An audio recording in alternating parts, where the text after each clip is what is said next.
Bonsoir à toutes et à tous. Une nouvelle libre antenne s'ouvre à vous ce soir jusqu'à 1h. Alors, est-ce le soir? Vous allez nous appeler au 39 21 pour nous parler de vous, de ce qui vous touche, vous préoccupe, vous questionne, vous fait parfois mal. Exprimer parfois tout haut ce qui vous interpelle ou vous blesse permet de se sentir souvent mieux après. D'autant que les auditeurs de la libre antenne vous prodiguent aussi leurs conseils et leur bienveillance par SMS au 7 39 21 en faisant précéder leur message du mot nuit, et puis sur europe1.fr également dans la rubrique libre antenne. On peut également nous écrire. Paul et Sonia, les fidèles des fidèles de la libre antenne, vous accueillent au téléphone au 39 21 et Romain Dromède réalise ce soir, encore une fois, cette émission. Bonsoir Hélène. Bonsoir. Merci d'être notre première auditrice. Oui. Alors, vous voulez nous parler de quelque chose de triste, de très triste, de ce qui est arrivé notamment à votre chien? Oui. Je promène son dernier pour faire ses besoins le 18 mars et il y a un monsieur qui est en grande discussion avec un couple devant chez lui et il laisse sa porte de devant ouverte et son grand chien sort et je lui crie attention, votre chien là. Et il était trop tard, il a mordu mon chien, que c'est un papillon, et lui c'est un grand chien. J'ai noté sa race, c'est un beau ceylan. C'est possible que c'est ça? Oui, c'est possible, oui. Oui, et alors il a rentré chez lui, il a fermé la porte et il m'a laissé en plan. Et j'ai pas de moyen de locomotion, donc je dis monsieur, il faut me conduire chez le vétérinaire parce que j'ai pas de moyen de locomotion, il faut aider ma bête. Et il ferme sa porte et moi je pensais qu'il allait chercher ses clés pour partir chez le vétérinaire, mais non, il me laisse là en plan et je crie dans la boîte aux lettres, monsieur, mais enfin il faut m'aider là, c'est votre chien, il vient de mordre le mien, il faut m'aider. Et alors, plus de réaction, et je crie encore, vous êtes inhumain, vous n'avez pas de cœur, regardez-moi là, je suis là toute seule, et tant bien que mal, je suis rentrée chez moi, j'ai téléphoné, tellement que j'étais paniquée, j'ai téléphoné à la police, et eux, ils m'ont donné le plus près possible le vétérinaire. Oui. Donc, une petite heure après, le vétérinaire est arrivé, mais c'est-à-dire, mon chien, il a presque été 1 heure sans soin. Et voilà, mais il m'a laissé là, et on a essayé de le sauver, et il est mort suite à les morsures de l'autre chien. Oui. Quelle était la race de votre chien, Hélène? Un papillon. D'accord. Donc, c'est un petit... Mais comment vous expliquez, enfin, ça paraît quand même invraisemblable, l'autre chien et le propriétaire, le maître de ce chien, oui, a donc est à l'origine des blessures mortelles de votre chien. Il vous a laissé en plan, il n'a pas essayé de vous aider d'une quelconque manière? Il m'a laissé carrément en plan là, dans la rue, et j'ai crié, tapé sur son... Mais moi je pensais qu'il allait sortir et prendre ses clés de sa voiture et m'aider. Et vous emmener, bien sûr. Non, il m'a laissé en plan. Quelle horreur. Et vous avez pu après coup quand même l'identifier? Vous savez comment il s'appelle? Vous connaissez son identité? Oui, j'ai tout. Donc, oui, ben, en plus c'est un voisin. Mais lui, son chien, il était pas en laisse, il court comme ça sur le trottoir. Et lui, il dit encore à ce couple qui est en train de parler avec, il dit, regarde, qu'est-ce qui m'arrive? Il dit, à cause de vous autres. Mais ce monsieur, il dit, c'est pas nous, c'est vous qui avez laissé votre porte ouverte. Mais il a pas pris ses responsabilités. Donc, moi, mon chien, il est mort vraiment, on a tout essayé de le sauver et puis mais c'était trop tard. Le vétérinaire vous a dit que si vous aviez pu lui porter secours avant, votre chien, il aurait pu survivre? Ça, il n'a pas dit parce que on sait pas, mais il a quand même été presque 1 heure sans soin. C'est-à-dire si on aurait pu aller chez lui, il y aurait mieux pu voir, mais non, il est venu chez moi. Et il y a eu des piqûres et puis des antibiotiques et j'ai une amie qui venait 3 fois par jour pour vraiment savoir tout donner parce que c'est pas évident de mettre le liquide dans sa gueule, quoi. Mais on a vraiment tout fait. Mais ce que je trouve que c'est pas beau de me laisser comme ça. Et puis il y a une dame qui s'est occupée, un monsieur aussi, et téléphoné à la SPA. Et hier, on me dit j'ai fait une main courante, mais c'est pas assez. Il paraît qu'il faut porter plainte. Donc hier matin, je suis allée pour porter plainte, mais ils prennent pas. Ils prennent pas. Mon chien, c'est une chose. Ils ont dit votre chien, il n'y a pas le droit. Ils veulent pas accepter ma plainte. Alors c'est plus une chose. Heureusement, le statut du chien a changé. Ce n'est plus ce qu'on appelait avant un bien meuble. Ce qu'ils vous ont dit une chose. Aujourd'hui, le statut du chien a changé. C'est un être vivant, doué de sensibilité. C'est le nouveau statut. Et heureusement qui a été voté et qui fait qu'aujourd'hui le chien est enfin reconnu comme un être vivant, doué de sensibilité. Oui. Alors, je ne sais pas, c'est une non-assistance, à un être vivant en danger. C'est véritablement ça. Alors, si la police n'a pas accepté, vous pouvez déposer plainte en écrivant tout simplement au procureur de la République. Vous pouvez faire une lettre pour expliquer. Alors, il y avait des témoins ou il y avait que vous? Non, il n'y avait pas de témoins, Hélène. Ce couple-là, mais qui était vraiment en grande discussion avec. Il y a un gamin d'une 15aine d'années qui l'a vu, mais la maman, elle a dit il voulait pas témoigner. Mais lui, il l'a vu vraiment arriver et non, elle veut pas et voilà. Il y a rien. Parce que voilà, vous pouvez parfaitement déposer plainte. Vous pouvez le faire en écrivant directement, en donnant. Vous avez pris. J'imagine que vous n'avez pas pu prendre des photos de votre chien. Vous n'avez pas pensé à prendre des photos de votre chien. La vétérinaire, elle a pris des photos. Les poils de son ventre et elle a envoyé les photos à mon fils sur son téléphone. Mais moi, j'ai pas voulu regarder. Il a vraiment mordu dans son ventre et voilà.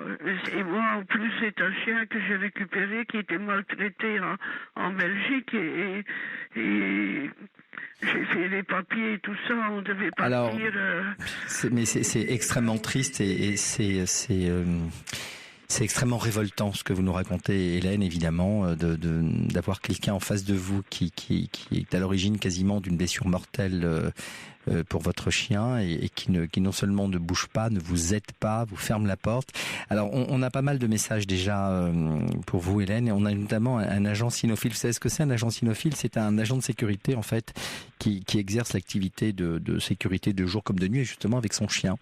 Et là il nous dit il faut déposer une plainte parce que chacun doit être évidemment le maître du chien est responsable des blessures occasionnées par le chien. Donc vous pouvez parfaitement déposer plainte et si vous connaissez effectivement l'identité de vos voisins, vous pouvez porter plainte non pas contre X mais contre le propriétaire du chien qui a provoqué ces blessures mortelles donc qui ont entraîné la mort de votre chien. Et d'ailleurs Anne nous dit que le chien d'une amie a vécu la même chose au Cap d'Antibes et elle vous dit, comme moi je viens de vous le dire, d'écrire directement au procureur.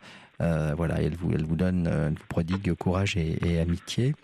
Ça veut dire, Hélène, que vous pouvez pas laisser impuni ce genre de choses parce que c'est pas possible.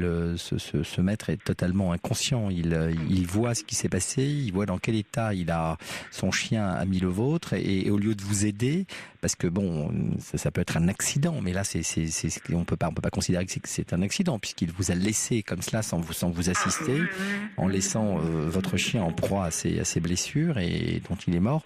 Je pense, Hélène, effectivement, qu'il faut pas qu'on en reste là.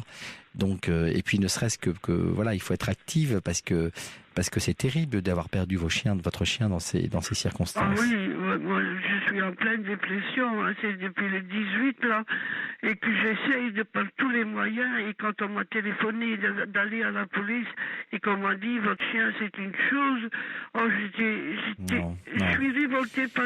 Alors la police, on s'aperçoit que la police sont souvent les derniers même informés de l'évolution du droit, malheureusement. Et heureusement que le chien n'est pas une chose, madame, heureusement. Le chien n'est... Alors le procureur, vous avez aussi la fondation, alors c'est un autre SMS qu'on reçoit. Il y a beaucoup d'SMS pour vous, Hélène. Hein. On reçoit un autre SMS qui vous conseille également de contacter la fondation Brigitte Bardot. Ils ont un service juridique, ils peuvent vous aider, ils peuvent vous accompagner, la fondation Brigitte Bardot. Et puis évidemment 60 millions d'amis aussi. Ils peuvent vous aider à diriger à actionner votre plainte en vous disant exactement quel type de lettre écrire, où écrire. Mais il faut pas hésiter à le faire, Hélène. Hein, il faut pas hésiter à le faire. Vous avez revu ce voisin depuis ou pas? Ah ben oui, je suis allée le lendemain pour l'assurance et pour son nom, parce que je savais pas son nom, et il m'a dit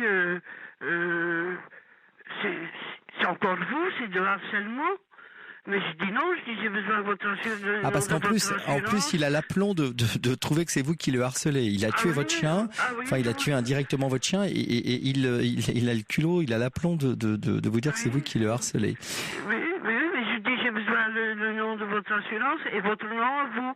Et il a dit mais c'est de l'harcèlement, et il a claqué la porte, et il a dit mon nom il est sur la porte, et il a fermé la porte. Et vous l'avez trouvé son nom? Oui. Alors Monica aussi, qui intervient très souvent, on la remercie sur l'antenne. Elle dit en fait il y a plusieurs plaintes à déposer. Alors divagation d'animal dangereux. Alors je sais pas, parce que là il était avec son maître, donc il n'y a pas de divagation. Dégradation du bien d'autrui, là c'est plus un bien, là c'est quasiment homicide involontaire sur votre chien. Et non-assistance à être sensible en danger, oui, elle a raison, Monica, c'est vraiment une non-assistante à un être vivant doué de sensibilité. Je ne peux pas savoir tout retenir, ça. Écoutez, retenir, vous pouvez prendre des notes, hein, si vous le souhaitez, Hélène, mais de toute façon, vous avez été au commissariat, vous le dites, mais vous pourriez peut-être aller à la gendarmerie. La gendarmerie est des fois plus sensible que le commissariat où vous avez été. Oui, mais c'est encore une fois que je suis fort seul. J'ai 70 ans et mes fils ils sont loin de moi, et je suis vraiment... j'ai été aidée par deux personnes vraiment... Et c'est eux qui ont fait le nécessaire avec la SPA, et quand on m'a dit que je devais aller pour porter plainte, je suis allée tout de suite, mais voilà. Ils vous ont dit ça. Alors moi je pense que, pour se résumer quand même, Hélène, je pense que vous pouvez appeler la Fondation Brigitte Bardot, vous pouvez expliquer votre situation, et puis vous pouvez aussi appeler 60 millions d'amis. Alors attendez, va intervenir sur l'antenne avec nous, je ne sais pas si elle est là, c'est Catherine. Bonjour Catherine, bonsoir Catherine. Oui, bonsoir Roland, bonsoir. Merci d'être avec nous Catherine, vous aviez envie de réagir. Oui, je suis une très très fidèle de la première heure de l'émission, et bon, comme j'ai dit à ce petit jeune homme... Paul, le fameux Paul de la Libre Antenne. Paul, voilà. Et donc, je dis, ça m'a fait bondir, et je dis, heureusement que Caroline n'est pas là ce soir, parce que je crois que ça l'aurait plombé pour toute la soirée. Oui. Bon, voilà. Mais c'est vrai que, justement, je dis en gros, j'ai expliqué donc à Paul que cette dame ne reste surtout pas toute seule dans cette affaire, parce que malheureusement, quand l'union fait la force, il n'y a pas à dire. Et comme elle a parlé, cette dame de la SPA, que je salue d'ailleurs, qu'elle avait contacté la SPA, bon, je ne sais pas dans quelle région elle est. Moi, je suis près de Compiègne, tout à côté de Compiègne, et j'ai des animaux qui viennent de là d'ailleurs. Et donc, du coup, je pense que la SPA, si elle leur raconte sa petite histoire, ça va pas trop leur plaire. Et s'ils sont vraiment bon poil, si je puis dire, en demandant leur aide, je pense qu'ils accepteraient. Ou alors une autre association d'animaux, qui pourrait l'aider à se constituer, qui pourrait l'aider également à se constituer avec elle, partie civile, dans une action contre ce voisin et le propriétaire de ce chien. Je disais à Paul justement, déjà son assurance individuelle pourrait l'aider, multirisque habitation, oui. Oui, voilà, son assurance à lui. Bon, à cet homme, bon ben, je suis picard, là, excusez-moi. Mais donc du coup, bon, déjà il joue, ça joue là-dedans. Et puis là, il est carrément en faute parce que bon, ça serait un chien tout seul, il n'aurait pas su dire où il habitait, cette pauvre bête. Oui, non, mais on a bien compris. Il y a le propriétaire de ce chien, mais il veut pas donner ses coordonnées, ce monsieur. Il ne veut pas donner le nom en tout cas de son assurance, les coordonnées de son assurance. Mais là où vous avez raison, Catherine, c'est qu'il faut qu'elle se fasse aider aujourd'hui, accompagnée par une association. C'est pour ça qu'on a évoqué 60 millions d'amis, la Fondation Brigitte Bardot, la SPA évidemment. Donc, est-ce qu'on pourrait imaginer, Catherine, de donner votre numéro de téléphone à Hélène pour qu'elle puisse parler un petit peu avec vous? Il n'y a pas de souci. Et elle est dans quel coin, cette dame? Moi, je suis dans le Nord. Dans le Nord. Ah, moi je suis dans la Picardie, comme dirait Danny Boone, on est cousins, vous voyez? Ah oui, oui. Voilà. Oui, écoutez, il y a une SPA près de chez vous, de toute manière. Ça doit être à tout point. Oui, et vous, donc, d'après ce que j'ai entendu, vous avez prévenu la SPA de cette affaire? Oui. Oui, et qu'est-ce qu'ils en ont dit? Justement, moi j'ai fait une main courante et eux, ils veulent une plainte. Mais la police, elle a refusé d'enregistrer la plainte. Oui. Alors justement, en leur expliquant la SPA que commissariat, il y a eu un refus. Il y a eu ils ont refusé. Si justement ils ne pourraient pas la soutenir avec cette association, parce que ça porte quand même la SPA. Oui, ou en tout cas Catherine, ce qu'elle peut faire de toute façon, c'est envoyer une lettre recommandée au procureur de la République près du palais de justice du tribunal de là où habite Hélène, et avec la photocopie de cette plainte et cette lettre où elle va expliquer ce qui s'est passé et les conditions dans lesquelles malheureusement son chien est mort. Le double de cette plainte, elle peut peut-être voir avec la SPA ensuite ce qu'il y a lieu de faire. Oui, voilà, aussi. Oui, parce que je sais que même pour une personne humaine, entre guillemets, parce que moi les animaux, je les considère comme des personnes humaines. Mais oui, mais c'est des êtres vivants, on est bien d'accord. Voilà. Ouais. Moi, c'est ma compagnie depuis toujours et depuis 12 ans que je suis seule, je ne vis plus que pour eux. Pour elle. Moi aussi, je suis veuve et j'ai que mon chien et ça me fait promener et maintenant j'ai personne et puis il me manque. Mais vous savez, madame, c'est une injustice terrible les conditions dans lesquelles il est parti. Je sais. Mais oui, non, mais le type, il ne faudrait pas que je l'ai en face de moi parce que mais donc du coup, mais vous savez, que c'est comme un enfant, la perte d'un animal, ça ne remplace jamais un autre. Mais il y en a tellement de malheureux, je vous dis pas tout de suite, mais il y en a tellement de malheureux, vous savez, à la SPA et autres. Dans quelques temps, si vous en avez la possibilité, écoutez, reprenez-en un autre, ou même un petit chat, ou je ne sais pas. Et puis, moi, vous voyez, je suis restée 10 ans sans chien. J'avais perdu les miens aussi quand je me suis retrouvée seule. Et puis donc, du coup, au mois d'octobre dernier, j'ai été à la SPA de Compiègne, à la porte ouverte, avec ma fille et une de mes filles. Et puis finalement, je suis rentrée à la maison avec une brave toutou, un berger malinois croisé, un berger belge. Vous voyez, décidément, c'est dans la même région. Berger belge malinois croisé. C'est comme le pauvre petit chien, grand chien malinois qui a été tué là dans les attentats. Les chiens de sécurité. Et elle adore les chats. Mes 2 minettes, elle les a adoptés comme une lettre à la boîte.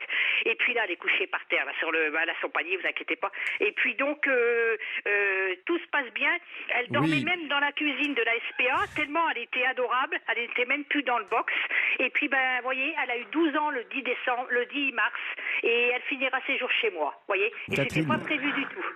Catherine, voilà, votre message est plein d'enthousiasme et d'encouragement pour Hélène. Donc, on va lui donner vos coordonnées. On a Joël Ramon aussi qui intervient souvent sur l'antenne, qui veut bien aider aussi Hélène. Donc on va vous donner également également ses coordonnées. Hélène. Moi surtout c'est pour qu'il y a quand même un avertissement et parce que pour lui tout il se passe bien. Là, il s'en fout. Et vous allez être aidé. Vous allez être aidé d'abord par tous ces auditeurs qui ont donné leurs coordonnées, et puis vous avez ces associations. Alors vous allez de nouveau recontacter la SPA, déposer plainte. Ils vont vous aider à déposer cette fameuse plainte. Et puis vous avez également, je vous ai dit vous avez la Fondation Brigitte Bardot. N'hésitez pas à faire bouger les choses. Il est hors de question question que votre voisin reste impuni et qu'il puisse continuer à vivre normalement comme si de rien ne s'était passé, c'est tout à fait anormal. Voilà, on va venger votre petit chien. Vous allez défendre ce petit tête, cette boule de poil qui vous manque, Hélène. On vous embrasse très fort, Hélène. Tenez-nous au courant, Hélène. D'accord ? On vous embrasse et on va vous donner tout à l'heure les numéros de téléphone.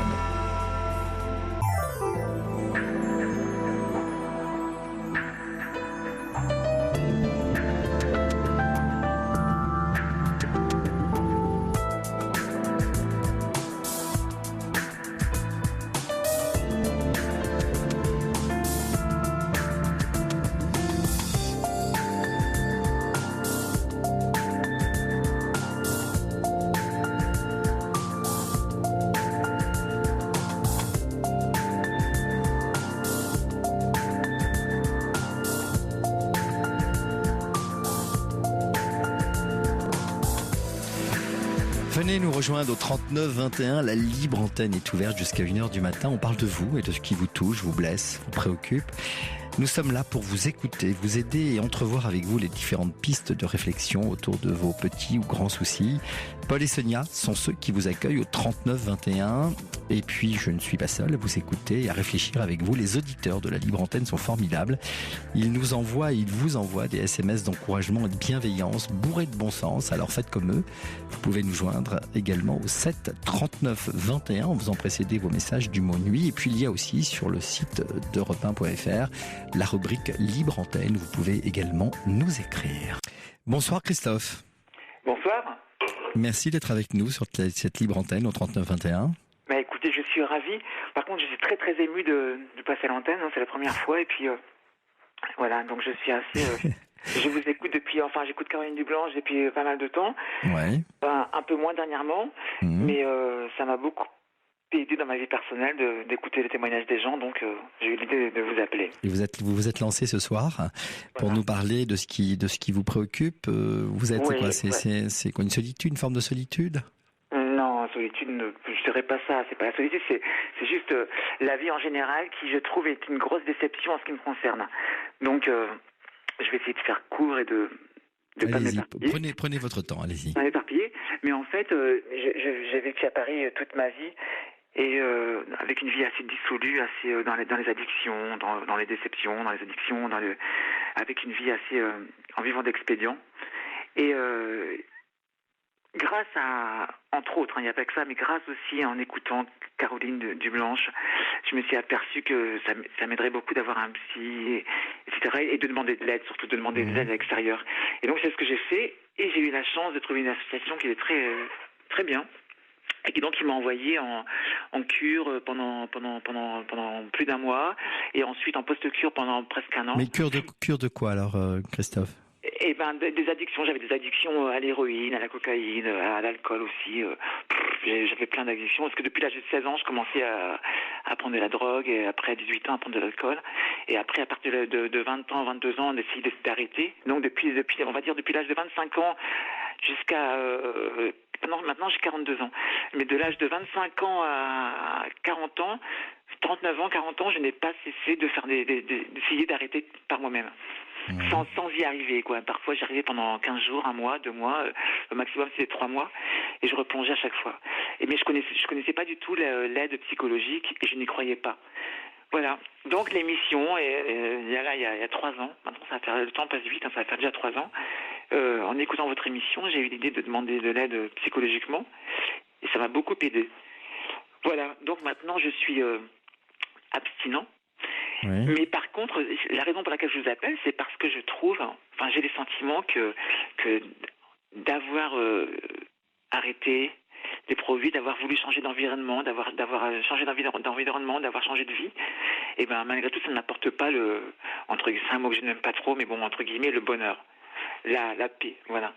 Et je dirais même que c'est encore pire, quoi, parce qu'avant, moi, j'avais la chance d'être anesthésié. Alors qu'aujourd'hui, je ne suis plus anesthésiée, je me prends tout dans la figure et que ma vie ne s'est pas améliorée malgré moi, avant, je pensais naïvement que le fait d'arrêter les produits, de changer mes relations, de changer de ville, c'était très dur parce que moi, je suis parisien et vivre en province, c'est un peu waouh. La province, c'est un peu pour quelqu'un comme moi. En plus, je suis homosexuel, je suis métisse. Et donc c'est un peu ardos. Et je pensais que en province j'aurais pu me reconstruire et faire des choses positives. Et finalement je me rends compte que c'est super difficile parce que déjà professionnellement je ne trouve pas de travail, affectivement je n'arrive pas à m'épanouir comme je le voudrais. Voilà, donc est-ce que ça vient de moi? Est-ce que je Christophe, vous avez essayé de comprendre pourquoi au départ, même déjà jeune, vous vous êtes donné à diverses addictions, vous avez eu envie d'avoir ces anesthésiants, comme vous les appelez. Oui. Vous étiez déjà malheureux, jeune? Oui. Non, malheureux, c'est un bien grand mot, mais je dirais que j'étais assez perturbé. Parce que j'ai grandi dans des foyers, dans des familles d'accueil, et j'ai grandi avec ma mère biologique seulement de l'âge de 15 ans à 17 ans. Après j'ai fugué, après je suis parti seul. Donc ça fait que déjà j'étais assez perturbé, mais par contre je me souviens que quand j'avais 14 ans, 13 ans, 15 ans, moi je voyais les gens qui avaient des addictions comme des losers, quoi. Moi je me disais jamais, quelle horreur, ces gens-là ce sont des gens mauvais, quelle horreur, c'est dégueulasse. Non, jamais, quoi. Quand j'avais 16, 17 ans, je n'aurais pensé que moi j'aurais pu devenir comme ça. Ça c'est clair. Et finalement, oui, je pense que c'est parce que c'était le manque de repères, je pense. Oui, d'affectif, ça, de repères affectifs, oui. Ouais, parce exactement. Que vous aviez des choses à régler avec votre enfance, avec vos parents, avec l'absence peut-être de vos parents, justement. Vous n'avez pas de frères et sœurs? Non, j'en ai pas. Et pour toute famille, vous aviez que cette maman que vous avez côtoyée très peu de temps. Voilà, c'est ça. Et votre maman est où aujourd'hui? Eh bien, on a déjà de on va dire de 17 ans, quand j'ai commencé à fuguer, je suis parti seul jusqu'à l'âge de 39 ans, là où j'ai fait la cure, je n'ai pas eu de contact avec elle. J'ai eu des contacts avec elle seulement à l'âge de 39 ans. Et puis après, épisodiquement, quoi. En fait, il y a une très très grosse différence entre elle et moi. Pourquoi votre maman vous a abandonné? Je ne sais pas si elle vous a abandonné, en tout cas elle vous a laissé se placer. Voilà, placer, c'est différent. Pourquoi elle vous a laissé Parce que c'est très très difficile pour elle d'élever à l'époque, avoir une femme qui avait un enfant toute seule, elle était vue comme on appelait ça à l'époque des chimères. Il y avait ça, donc c'était très difficile pour elle à assumer. Et deuxièmement, le fait que je sois noire, parce qu'elle m'a eu avec son copain, enfin mon père biologique était africain, donc c'était une honte d'avoir un enfant métis. Donc pour elle c'était impossible à assumer. Donc tout ça, Christophe, tout ça, Christophe, vous avez eu la force de le comprendre. Le comprendre. Vous lui avez pardonné? Mais je l'ai senti. Non, je l'ai pas pardonné parce que je n'y en ai jamais voulu pour ça. Je l'ai vécu comme une souffrance, mais je ne lui en voulais pas. Même lorsque vous étiez très jeune, vous ne lui en vouliez pas alors que vous la saviez là, pas loin de vous finalement, vous ne lui en vouliez pas de vous avoir laissé placer dans d'autres familles que... Non, parce que je savais qu'elle m'aimait, parce que je la voyais de temps en temps, je savais qu'elle m'aimait, je sentais qu'elle souffrait de la situation, je savais qu'elle m'aimait énormément, je savais qu'elle ne pouvait pas faire autrement, donc je ne lui en voulais pas du tout. D'ailleurs, moi Mais pourtant, vous vous punissiez vous finalement en vous adonnant ces addictions d'une certaine manière, parce que vous saviez que ces addictions étaient mauvaises pour vous, puisque vous l'aviez vu sur les autres, et vous vous disiez que jamais vous vous adonneriez à ce type d'addiction, et vous êtes tombé dedans. Donc vous avez voulu quoi? Vous punir d'une certaine manière, vous faire du mal, non? Maltraiter? Pas me punir, mais sentir moins de douleur, ça c'est clair. C'était un anesthésiant et les choses m'atteignaient moins, donc je souffrais moins. Il y avait ça. Il y avait plusieurs facteurs en fait. Il y avait je sentais moins de souffrance et il y avait aussi l'entourage. J'étais dans un entourage de gens de la rue, des gens qui, tout le monde prenait ça. Enfin, et surtout, moi à l'époque, j'étais tellement naïf que les adultes qui me proposaient ça, ils m'ont manipulé. Donc au début c'était gratuit et puis voilà, et puis il y avait aussi une atmosphère de fête parce que je sortais beaucoup à l'époque, donc je voyais des gens que j'admirais, que je respectais qui en prenaient aussi ou qui en vendaient, donc ça fait que j'étais pris dans un tourbillon. Oui, vous aviez été influencé. Voilà. Mais je n'ai pas pris ça pour me punir, non. Ou alors inconsciemment, mais consciemment non. Et vos familles d'accueil, où il n'y en a pas une seule qui a pu vraiment vous aider, vous rendre plus fort, vous entourer? Non, parce que les familles d'accueil, c'était j'ai eu la chance, heureusement, de ne jamais souffrir de maltraitance physique ou sexuelle. Mais par contre, c'était des familles d'accueil qui étaient indifférentes, quoi, je n'ai pas, non, ça changeait souvent de famille d'accueil, trop souvent même. Et j'en garde le souvenir de une qui avait été géniale, qui m'avait considéré un peu comme leur fils même, et avec qui j'ai des bons souvenirs. Et voilà, mais sinon, en général, non. Mais avec le recul, je me rends compte que j'ai eu de la chance, parce que je ne suis jamais tombé sur une famille qui m'a maltraité ou qui m'a... Voilà, donc j'ai eu de la chance, mais toutefois, je restais quand même un des gamins de l'assistance publique. Il y avait quand même des différences, donc et ça changeait souvent. C'était aléatoire, ça changeait souvent les familles, donc j'aurais préféré à la limite être adopté par un couple stable. Voilà, mais bon, c'était pas possible. Vous avez toujours été en recherche, en vous écoutant, Christophe, quand même, vous avez une lucidité absolument incroyable. Vous l'aviez déjà, semble-t-il, très jeune. Je trouve ça absolument incroyable que vous ayez très vite compris que votre maman était dans une situation telle qu'elle ne pouvait malheureusement pas vous prendre, et vous ne lui en avez jamais voulu. C'est aussi assez bluffant, cette façon de réagir. Vous avez été encore une fois lucide de ce qui vous arrivait et de ce que vous faisiez, et de cette envie que vous aviez de vous en sortir, et c'est ce que vous semblez avoir fait aujourd'hui d'une certaine manière. Non, pas du tout, non. Vous avez arrêté en tout cas de les produits. C'est l'addiction, oui. C'est pas suffisant. Pour moi, m'en sortir, c'est avoir quelqu'un dans ma vie affectueuse, d'avoir un métier qui me plaît, épanouissant, d'être épanoui dans ma vie. Et là, je ne le suis pas du tout. Alors, peut-être que c'est un peu tôt aussi, parce que vous le dites vous-même, 6 ans... 3 ans, là, ça fait 3 ans. 3 ans, alors voilà, c'est peut-être un peu tôt parce que vous êtes, je sais pas si vous êtes accompagné. Alors on a plusieurs messages quand même pour vous. On a Juanita qui nous dit: vous devez impérativement aller rendre visite au AA, j'imagine que c'est les alcooliques anonymes, et au NA, narcotiques anonymes, j'imagine que c'est. Et elle nous dit: c'est formidable pour moi. Vous y trouverez une fraternité et un programme de rétablissement, et ça marche. Non, mais j'y vais, c'est une béquille formidable, hein. Ça c'est clair. Christophe nous dit que vous lui touchez beaucoup, qu'il dégage de vous quelque chose de fort, et que vous vous exprimez très bien, que vous êtes très franc, et voilà, ça le touche. Monica, notre philosophe du soir, nous dit que le bonheur n'est pas un état d'existence, c'est un éclat qui arrive au terme de chacun de nos combats gagnés, et qu'il faut souvent quelques gouttes de carburant pour continuer. Donc ça veut dire que voilà, on n'arrive pas comme cela au bonheur, évidemment. Donc, mais vous êtes quand même sur le chemin d'un certain rétablissement, Christophe. Alors après, il y a des choses qui vont pas. Effectivement, vous vous dites que vous êtes sans emploi. Vous travaillez pas du tout aujourd'hui ? Non. Et en plus, c'est de pire en pire, parce qu'au début, je travaillais un petit peu en intérim. Avant, ça se calme de plus en plus. Et le pire, un truc qui m'a vraiment cassé, c'est le fait que je trouve un CDI. En fait, je travaille le métier que je veux faire, que je fais et pour lequel j'ai fait des études. Enfin, BTS tourisme, c'était réceptionniste en hôtellerie.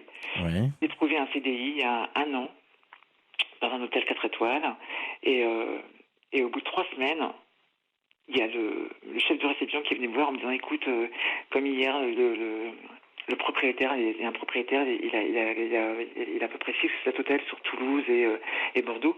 Donc il vient 1 fois par mois dans chaque hôtel pour voir le personnel et tout ça. Donc il m'avait vu la veille pour la première fois. Et donc 1 semaine après sa venue, le chef de réception m'a dit: écoute,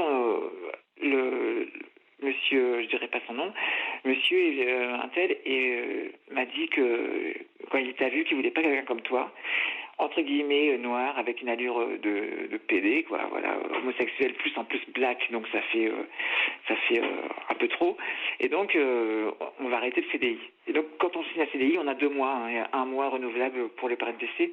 Voilà. Et je l'ai trouvé très honnête en fait, parce qu'il m'a dit, le chef de réception m'a dit: j'aurais pu t'inventer une raison à la con, genre dire que tu convenais pas parce que tu n'avais pas le niveau, tu n'étais pas assez à l'aise en informatique, etc. Mais je préfère te dire la vérité parce que moi-même j'ai été déçu qu'ils me disent. Mais vous vous êtes pas battu? Il y a la HALD, vous savez Mais non. Vous vouliez pas vous battre? Non, mais parce que ce que vous avez fait, c'est innommable, ce que vous avez fait. Bien sûr. Donc c'est juste pour vous dire que ça m'a quand même cassé, parce que quand je suis arrivé au début, je faisais une recherche d'emploi tous les jours. Je travaillais en intérim pas mal. J'avais non, pas beaucoup, là j'exagère. J'avais de temps en temps des entretiens d'embauche. Ouais. Et là, d'avoir ce CDI, j'ai fait un essai d'abord de 3 jours qui ont été payés et qui ont été concluants. Donc j'ai signé le CDI. Et après, le propriétaire est venu au bout de 3 semaines dans l'hôtel, et quand il m'a vu, et ben voilà, et donc ça m'a un peu cassé. Ça cassé, ouais. J'imagine. Ce qui est bizarre, c'est que ça m'a pas cassé sur le coup, en fait. Sur le coup, je me suis dit, c'est dommage, tant pis, c'est un con, tant pis pour lui, à la limite. Mais finalement, avec le recul, j'ai fait du psoriasis, j'ai fait des trucs psychosomatiques, et psychologiquement, j'ai plus envie de chercher, en fait. Et voilà, donc ça me déçoit. Et je dis qu'avant, quand j'étais dans les produits, je cherchais pas de travail, j'en avais quand oui, mais vous avez bien compris, Christophe, que c'était pas la solution, parce que c'est comme quand on prend un médicament pour dormir. Si on n'en prend pas, on n'arrive pas à dormir. De la même manière, des médicaments pour l'angoisse. Enfin, dès qu'on entre dans un processus où on est obligé chimiquement de céder, ou comme vous, avec des addictions de ce type, ça ne règle absolument pas le problème. Et le lendemain, on est toujours face au même problème. Et donc, c'est la fuite en avant. Oui, je sais, j'ai bien compris, Christophe. Mais je comprends que vous fassiez la comparaison avec votre vie d'avant. Mais aujourd'hui, vous avez encore une fois, moi, je suis épaté de votre lucidité. Vous prenez conscience depuis votre plus jeune âge de ce qui vous entoure, de ce qui vous touche, de ce qui vous arrive. Vous l'analysez vraiment bien, remarquablement bien, Christophe. Et je me dis qu'avec cette lucidité, cette vivacité que vous avez, c'est vraiment dommage que vous puissiez pas l'utiliser pour retrouver un emploi, parce que bon, là, vous avez affaire, excusez-moi, à quelqu'un d'innommable. La manière dont vous avez été traité dans le cadre de cette période d'essai pour ce contrat de travail est inacceptable. Alors, vous n'avez pas voulu vous battre. Après, c'est peut-être un combat que vous n'aviez pas envie de mener. Et voilà, vous avez été dégoûté et déçu. Et vous n'aviez pas envie de mener ce combat. Bon, ça se comprend. Pour autant, vous devez absolument pas renoncer, Christophe. Vous devez retrouver un emploi dans ce que vous aimez faire. Vous avez en plus une formation, un diplôme. Vous parliez bon, là où Toulouse est une grande ville. Vous parliez éventuellement pas vraiment, hein. En fin de compte. Non, mais ça reste encore une grande ville. Mais vous disiez Paris. Vous avez aucun moyen de venir à Paris pour essayer de trouver du boulot? J'adorerais rentrer à Paris. Mais le problème, c'est que j'ai essayé et que à Paris, au niveau des addictions, je connais tellement de gens, tout me rappelle, j'ai tellement de repères là-bas, tout me rappelle ma vie d'avant, et que à Toulouse, à Paris, pardon, je suis trop en danger, quoi. J'ai peur de replonger au bout de quelques jours ou de quelques semaines. Vous voyez, allô? Oui, je vous entends. Vous dites que c'est la ville de toutes les tentations, ouais. Autant à Toulouse, j'arrive à rester abstinent, qu'à Paris, je n'y risquerais pas, parce que je pense que si je retournais à Paris au bout d'une semaine, 15 jours, je risquerais très très très fort de retomber dans les produits. Je sais pas encore assez. Vous avez encore des contacts à Paris? Vous avez encore des relations, des gens que vous connaissiez? Ah, bien sûr, oui. Et aucun ne peut vous tendre la main pour vous aider à travailler, trouver un emploi? Le problème, c'est que ce sont tous des gens qui vendent ou qui sont dans les produits. D'accord, ok. Donc vous avez la lucidité, encore une fois, de vous dire que vous n'allez pas tenter le diable et revenir... Voilà, c'est ça. J'ai essayé, mais quand j'ai vu qu'au bout de 2 jours, j'avais de la frustration, j'avais envie de consommer. Donc... Et aujourd'hui, vous vivez de quoi, Christophe? Alors au début, je vivais du RSA et aussi je travaillais en intérim, mais vraiment c'était un quart-temps, un tiers-temps, donc je touchais le RSA plus 400 ou 500 euros d'intérim. Ouais. Et maintenant, comme il y a beaucoup moins de travail en intérim, donc je touche que le RSA plus 200 euros en moyenne. Je fais une moyenne. Parfois c'est un peu moins, parfois c'est un peu plus d'intérim, et parfois un peu au black aussi, ce qui n'est pas flatteur. Et alors justement, Christophe, vous parliez d'intérim dans les métiers d'hôtellerie, hôtellerie, restauration, oui. Oui, souvent on prend des gens, on prend des serveurs, des maîtres d'hôtel, qui travaillent comme ça en intérim. Vous n'arrivez pas à trouver pour des réceptions? J'imagine qu'à Toulouse, comme Paris, partout, il y a des traiteurs, il y a des organisateurs de réception. Vous n'arrivez pas à travailler régulièrement? Non, pas régulièrement, non. J'arrive à travailler, oui, mais pas suffisamment pour gagner 1500 ou 2200 ou 2000 euros comme je pourrais le faire à Paris. Non, ici on est à Toulouse, donc à Toulouse... Et aujourd'hui, vous vous sentez pas assez fort, Christophe, si vous veniez à Paris, parce que vous pourriez peut-être travailler, vous vous sentez pas encore assez fort pour venir et vous dire que vous n'allez pas retomber et que vous n'allez pas vous laisser influencer. Vous n'êtes pas encore assez fort. Non, je l'ai fait. Hein. J'ai essayé. Hein. Non. Mais ça marche pas. Et alors, vous parliez de vous faire aider. Vous dites que vous aviez justement fréquenté ces associations dont on parlait tout à l'heure. Vous voyez un thérapeute aujourd'hui? Vous êtes accompagné? Plus maintenant. Mais par contre, j'en ai vu un au début. Parce que j'avais accroché avec lui, parce qu'avant d'arriver, quand j'étais en post-cure pendant 1 an, donc j'ai trouvé, c'était dans une autre ville en fait, et il y avait un super thérapeute qui m'avait appris plein de choses en fait, qui m'avait beaucoup aidé, et Caroline Dublanche aussi. Caroline Dublanche, franchement, ça va peut-être un peu vous sembler bizarre, mais c'est aussi grâce à elle. C'est dingue, hein, mais c'est quand même grâce à elle que j'ai décidé de faire appel à quelqu'un. Parce qu'avant, moi, la psychologie, les psychologues, les psychiatres, pour moi, c'était du chinois et je n'y croyais absolument pas. Et à force d'écouter les témoignages, à force d'écouter ses réponses, je me suis dit, en fin de compte, si ça se tient. Donc, pourquoi ne pas demander moi aussi?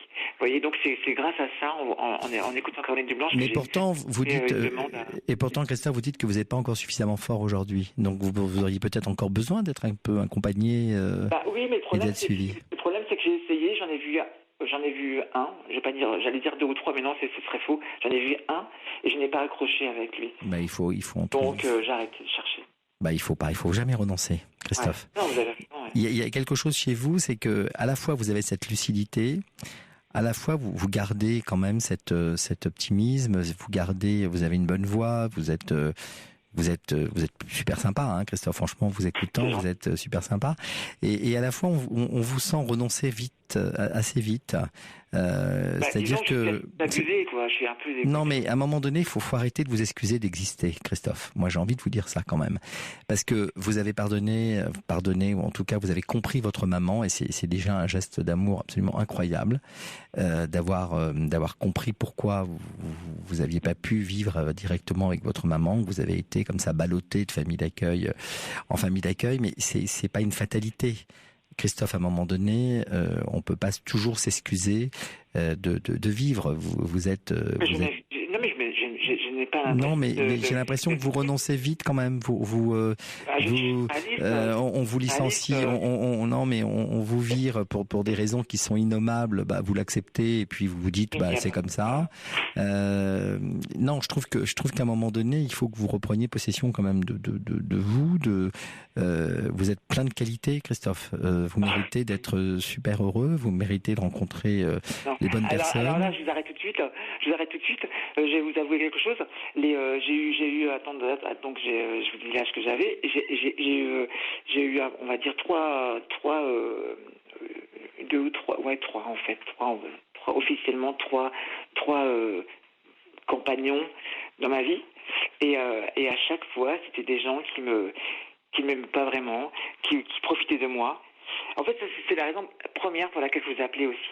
Je ne comprends pas pourquoi, malgré que je suis quelqu'un qui est pas beau, qui ne suis pas beau, qui ne suis pas très très intelligent, très très cultivé, tout ça. Mais n'empêche que je pensais aussi qu'en arrêtant les produits, j'aurais rencontré quelqu'un qui m'aurait aimé, que j'aurais aimé, etc., etc. Et en fin de compte, non, c'est pas du tout. Je n'ai rencontré que des gens qui m'ont rabaissé, qui m'ont humilié. Et voilà. Et quand je même dans le temps, même ma maman, par exemple, ne voulait pas marcher dans la rue avec moi parce qu'elle avait honte de marcher avec un black, enfin avec un métis. Donc ça fait qu'à chaque fois, je pouvais pas sortir dans la rue avec ma mère quand je la voyais, ou alors il fallait que je marche devant. Mais voilà. Alors, vous voyez, Christophe. Et avec mes petits copains, c'est pareil. Christophe, mais est-ce que vous acceptez quand même d'être, alors j'exagère peut-être, mais vous acceptez quand même souvent d'être maltraité? Parce que j'ai pas le choix. Mais pourquoi vous dites que vous n'avez pas le choix? Vous pouvez pas dire que vous n'avez pas le choix, Christophe. Non. Vous êtes quand même un brin trop gentil. Mais non, mais quand je rencontre quelqu'un et qu'après il y a une relation qui se forme, attendez, c'est un peu, je sais pas, moi j'espère que la personne va changer, que la personne va m'aimer. Christophe, il faut arrêter Christophe, moi je pense que vous êtes quand même très tolérant, mais on n'est pas beaucoup avec vous. Vous êtes très gentil et on ne l'est pas forcément beaucoup avec vous. Je crois qu'à un moment donné, il faut que, encore une fois, que vous acceptiez de vous défendre, de vous battre, alors vous vous êtes battu dans votre vie pour sortir de ces paradis artificiels et c'est bien. Mais aujourd'hui, il faut pas encore une fois de plus vous excuser d'exister. Quand votre maman vous dit, ou quand vous sentez que votre maman a honte de marcher avec vous, pardon, mais c'est pas possible ça. Ça c'est pas possible. Pas au XXIe siècle, pas aujourd'hui. Attendez, j'étais petit, donc vous pouvez pas imaginer ce que c'est pour une femme blanche, bourgeoise, de marcher dans la rue avec non, arrêtez d'accepter. Attendez, arrêtez. Non. Je parle dans les années 80. Mais même dans les années 80, attendez, on peut pas. Je peux pas vous laisser dire ça, Christophe. Je peux pas, en tout cas, je peux vous laisser le dire, bien sûr, mais je peux pas vous laisser penser ça encore. C'est pas possible. Vous pouvez pas trouver toutes les excuses. Et même si c'est votre maman, et elle a probablement ses raisons, et on n'est pas là pour la juger aujourd'hui et ce soir, je pense que vous ne pouvez pas trouver toutes les excuses, comme vous ne pouvez pas trouver toutes les excuses à tout le monde, à celui qui vous a viré, à celui qui vous manipule quand vous êtes dans une relation amoureuse. C'est pas possible ça, Christophe. À un moment donné, il faut dire les choses, il faut leur dire que c'est pas normal, que vous souffrez, que vous trouvez ça tout à fait. Oui, mais si j'avais dit à ma mère que je souffre, ça l'aurait fait souffrir. Donc je préfère pas lui dire. Non, attendez. Non, Christophe. En attendant, c'est vous qui avez souffert depuis votre plus jeune enfance et vous vous êtes suffisamment tu. Vous vous êtes tu et pour arrêter de souffrir, vous avez dû recourir à des substances qui vous ont quand même fait du mal et vous avez eu la force de vous en sortir. Il faut, et c'est ce que disent tous ceux qui nous écrivent là par SMS et je les en remercie. On nous dit, Natage vous dit, il faut vous taper du poing sur la table. On n'est pas dans le monde des bisounours. Alors c'est un peu dur, mais c'est vrai. Mais vous le savez. Mais je sais que vous le savez. Je sais que vous le savez, Christophe. Mais à un moment donné, encore une fois, vous devez pas vous empêcher d'exister, de dire ce que vous avez à dire, de penser ce que vous avez à penser, de dire que les choses que l'on vous fait, c'est anormal, ce qu'on vous fait subir est anormal, que ce soit votre maman, que ce soit vos amis, que ce soit les gens, parce qu'à un moment donné, vous allez subir la vie. On peut plus subir la vie. Vous avez 42 ans aujourd'hui, vous l'avez suffisamment subi, vous en avez déjà suffisamment souffert et mangé, c'est bon. Donc, alors on a d'autres témoignages qui vous disent que voilà, moi aussi j'ai consommé de l'héroïne, de la cocaïne, j'ai eu du mal à tout arrêter. Bravo d'avoir tout arrêté. Ne retournez surtout pas à Paris, l'environnement y est pour beaucoup. C'est ce que vous disiez vous-même tout à l'heure. J'ai vu très vite que c'est... Mirabel dit, si vous allez dans une ville au bord de mer pour le boulot, à Cannes par exemple, alors là il y a le festival du film qui se prépare, nous dit-elle, mais peut-être que effectivement bord de l'eau ça bouge toujours un peu, il y a plein d'hôtels, plein de restaurants, il y a des extras qu'on prend. Peut-être que ce serait l'occasion d'être dans une ville plutôt sympa, d'être en bord de mer et puis d'avoir du boulot. Visiblement Toulouse ne vous réussit pas. Donc et c'est Clélia qui intervient aussi régulièrement, nous écrit. Christophe, pour avoir la possibilité d'être aimé, je vous en supplie, commencez par apprendre à vous aimer vous-même. Et elle a raison, Clélia, c'est ce que j'essaye de vous dire depuis tout à l'heure. Je pense que vous vous aimez pas suffisamment pour accepter qu'on vous maltraite, parce qu'on vous a quand même maltraité. Quoi que vous disiez. C'est fou ça, parce que vous ne pouvez pas vous imaginer le nombre de gens bienveillants qui m'ont toujours raconté ça, qui m'ont toujours dit mais tu ne t'aimes pas assez, et je n'ai pas ce sentiment-là, moi. Mais c'est parce que vous n'avez pas. Mais Christophe, il faut vous aimer pour vous respecter, parce qu'on vous respecte. Par contre, le sentiment que j'ai, c'est que je ne suis quelqu'un qui n'est pas aimable, pas aimable dans le sens pas sympa, mais dans le sens que quelqu'un qui on peut pas l'aimer parce que ouais, ce que je veux dire, quoi, je suis pas quelqu'un de très aimable, appréciable. Appréciable, voilà. Appréciable. Mais non, mais Christophe, oui, mais ça veut dire que si vous acceptez. Un mec beau gosse, 1m90, blond, yeux bleus ou. Christophe, arrêtez. Christophe, vous pouvez pas, Christophe. Vous vous dénigrez tout seul. Vous êtes un être, franchement, je vous écoute. Alors, quelqu'un nous dit que la flagornerie n'est pas le propre de la psychologie, mais j'essaye pas du tout de. La flagornerie, c'est quoi? Excusez-moi, je comprends pas ce que ça veut dire. Le fait de vanter vos qualités, c'est ce qu'on appelle la flagornerie. Et on me dit ça tient pas. Non, pas vous, moi. De fait que je vous reconnaisse vos qualités, on me dit que ça tient pas lieu de psychologie, mais j'essaye pas juste de faire de la psychologie, j'essaye juste de comprendre pourquoi vous en êtes là aujourd'hui. Et moi, je vous écoute simplement, et c'est bien parce qu'à la radio, on n'a pas l'image, on n'a rien. Et tous ceux qui vous écoutent, je pense qu'ils pensent un peu la même chose.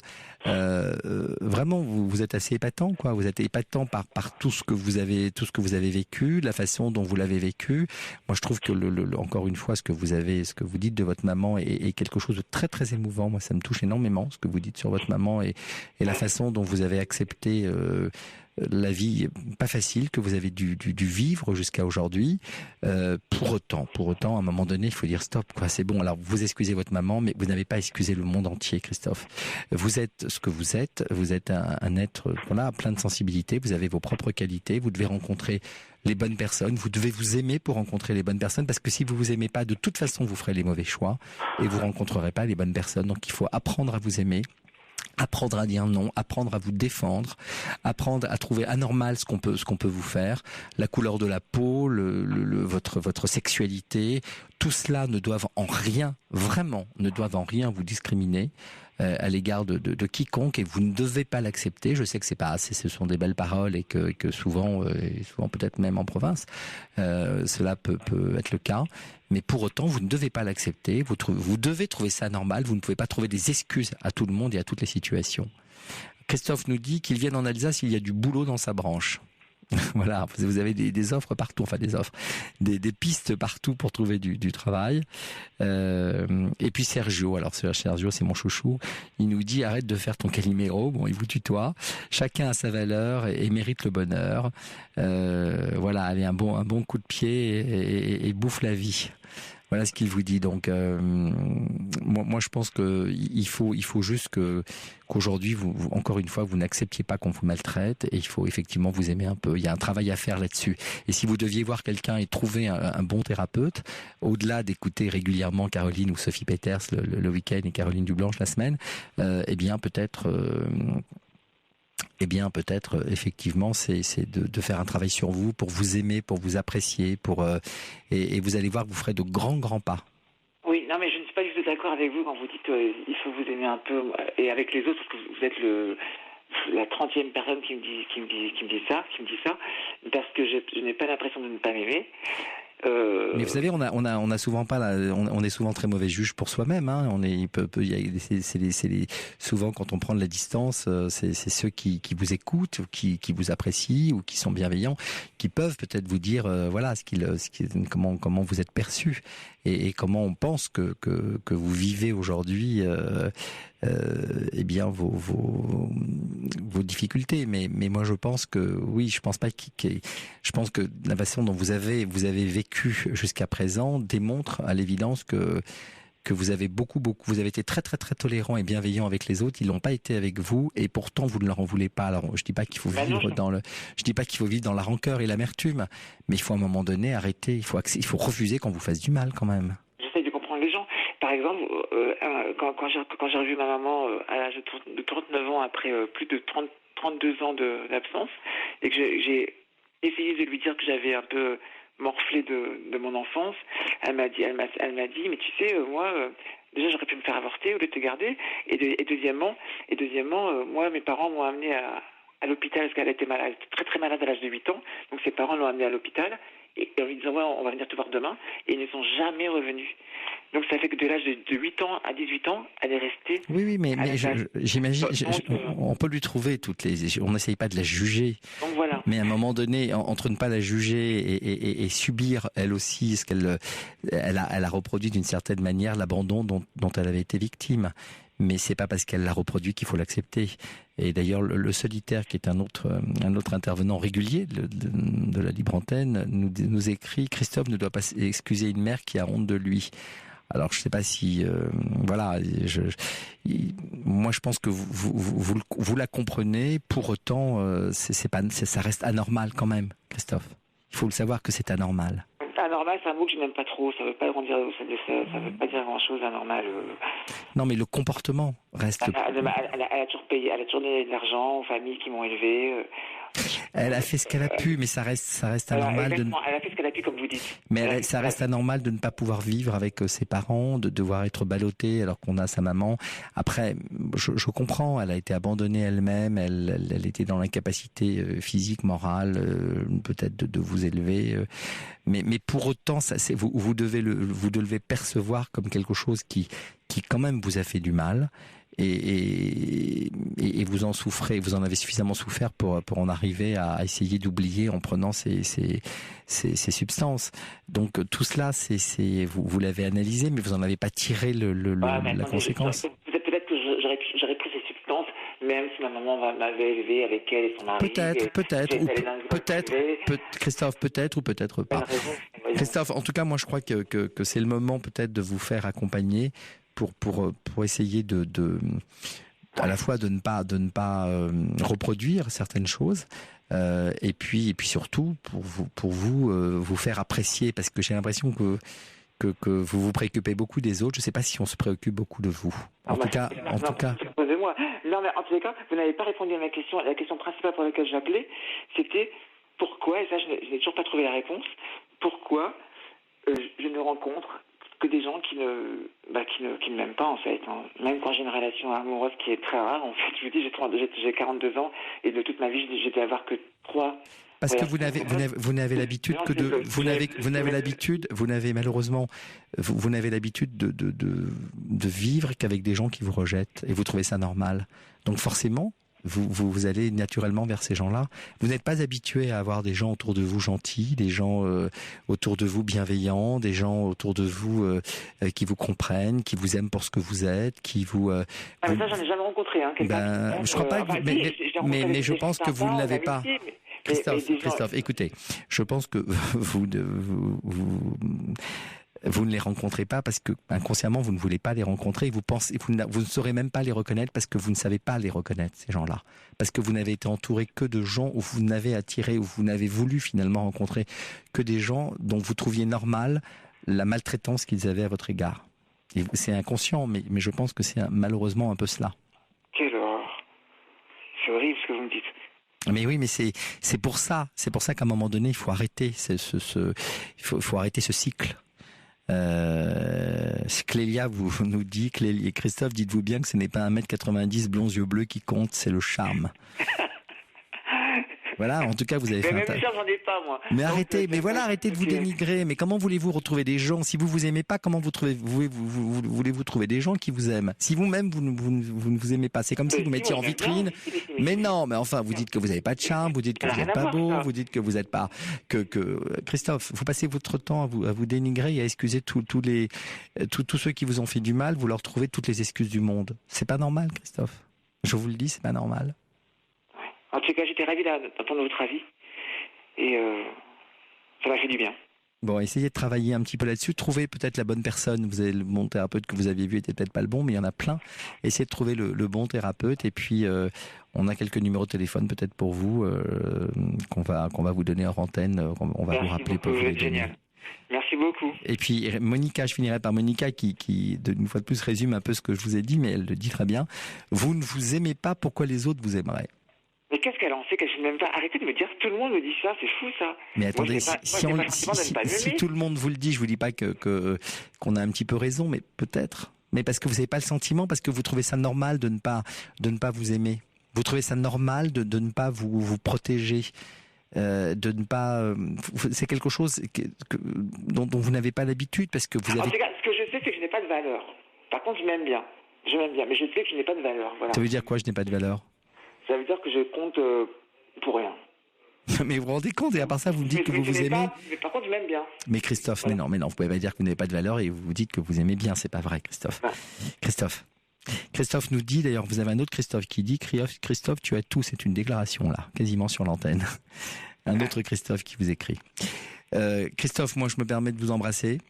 C'est gentil. De vous dire que vous avez fait un chemin formidable quand même, vous êtes sorti de pas mal de galères. Il reste un long chemin à faire aujourd'hui pour vous, uniquement pour vous protéger cette fois-ci, pour ne pas laisser les autres vous faire du mal. Et si vous sentez qu'on va vous faire du mal, ne restez pas. À partir du moment où vous allez commencer à vous protéger, c'est déjà le chemin d'une forme un peu plus d'amour de vous. Et moi, j'ai horreur des gens qui se victimisent. Ça fait très victimisé. Non, mais là, vous n'êtes pas, vous n'êtes pas victimisé. Au contraire, vous n'êtes pas victimisé du tout. Vous trouvez que toutes les victimes, c'est les autres et pas vous. Donc, c'est tout le contraire. Merci beaucoup, en tout cas. À bientôt, Christophe. Merci beaucoup. Bonne soirée. Bonsoir, Charlotte. Bonsoir. Merci d'avoir attendu. Merci d'avoir attendu. Il n'y a pas de souci. Est-ce que je peux vous demander 5 petites secondes parce que je voulais envoyer un message à tous les auditeurs, un message d'espoir. Alors oui, bien sûr. Je vous lis. Bien sûr. Alors je vous lis. Un instant. On attend que Charlotte nous délivre son petit message pour tous les auditeurs. Sur la mer bleue du Sud, elle se reflète pour remporter avec elle sa luminescence. C'est valable pour tous les auditeurs d'Europe 1. Alors on n'a pas bien écouté, je vais vous demander de le redire parce que vous étiez un peu loin du téléphone, ouais, du micro, donc on a mal entendu. Est-ce que vous pourriez le refaire? Je le refais.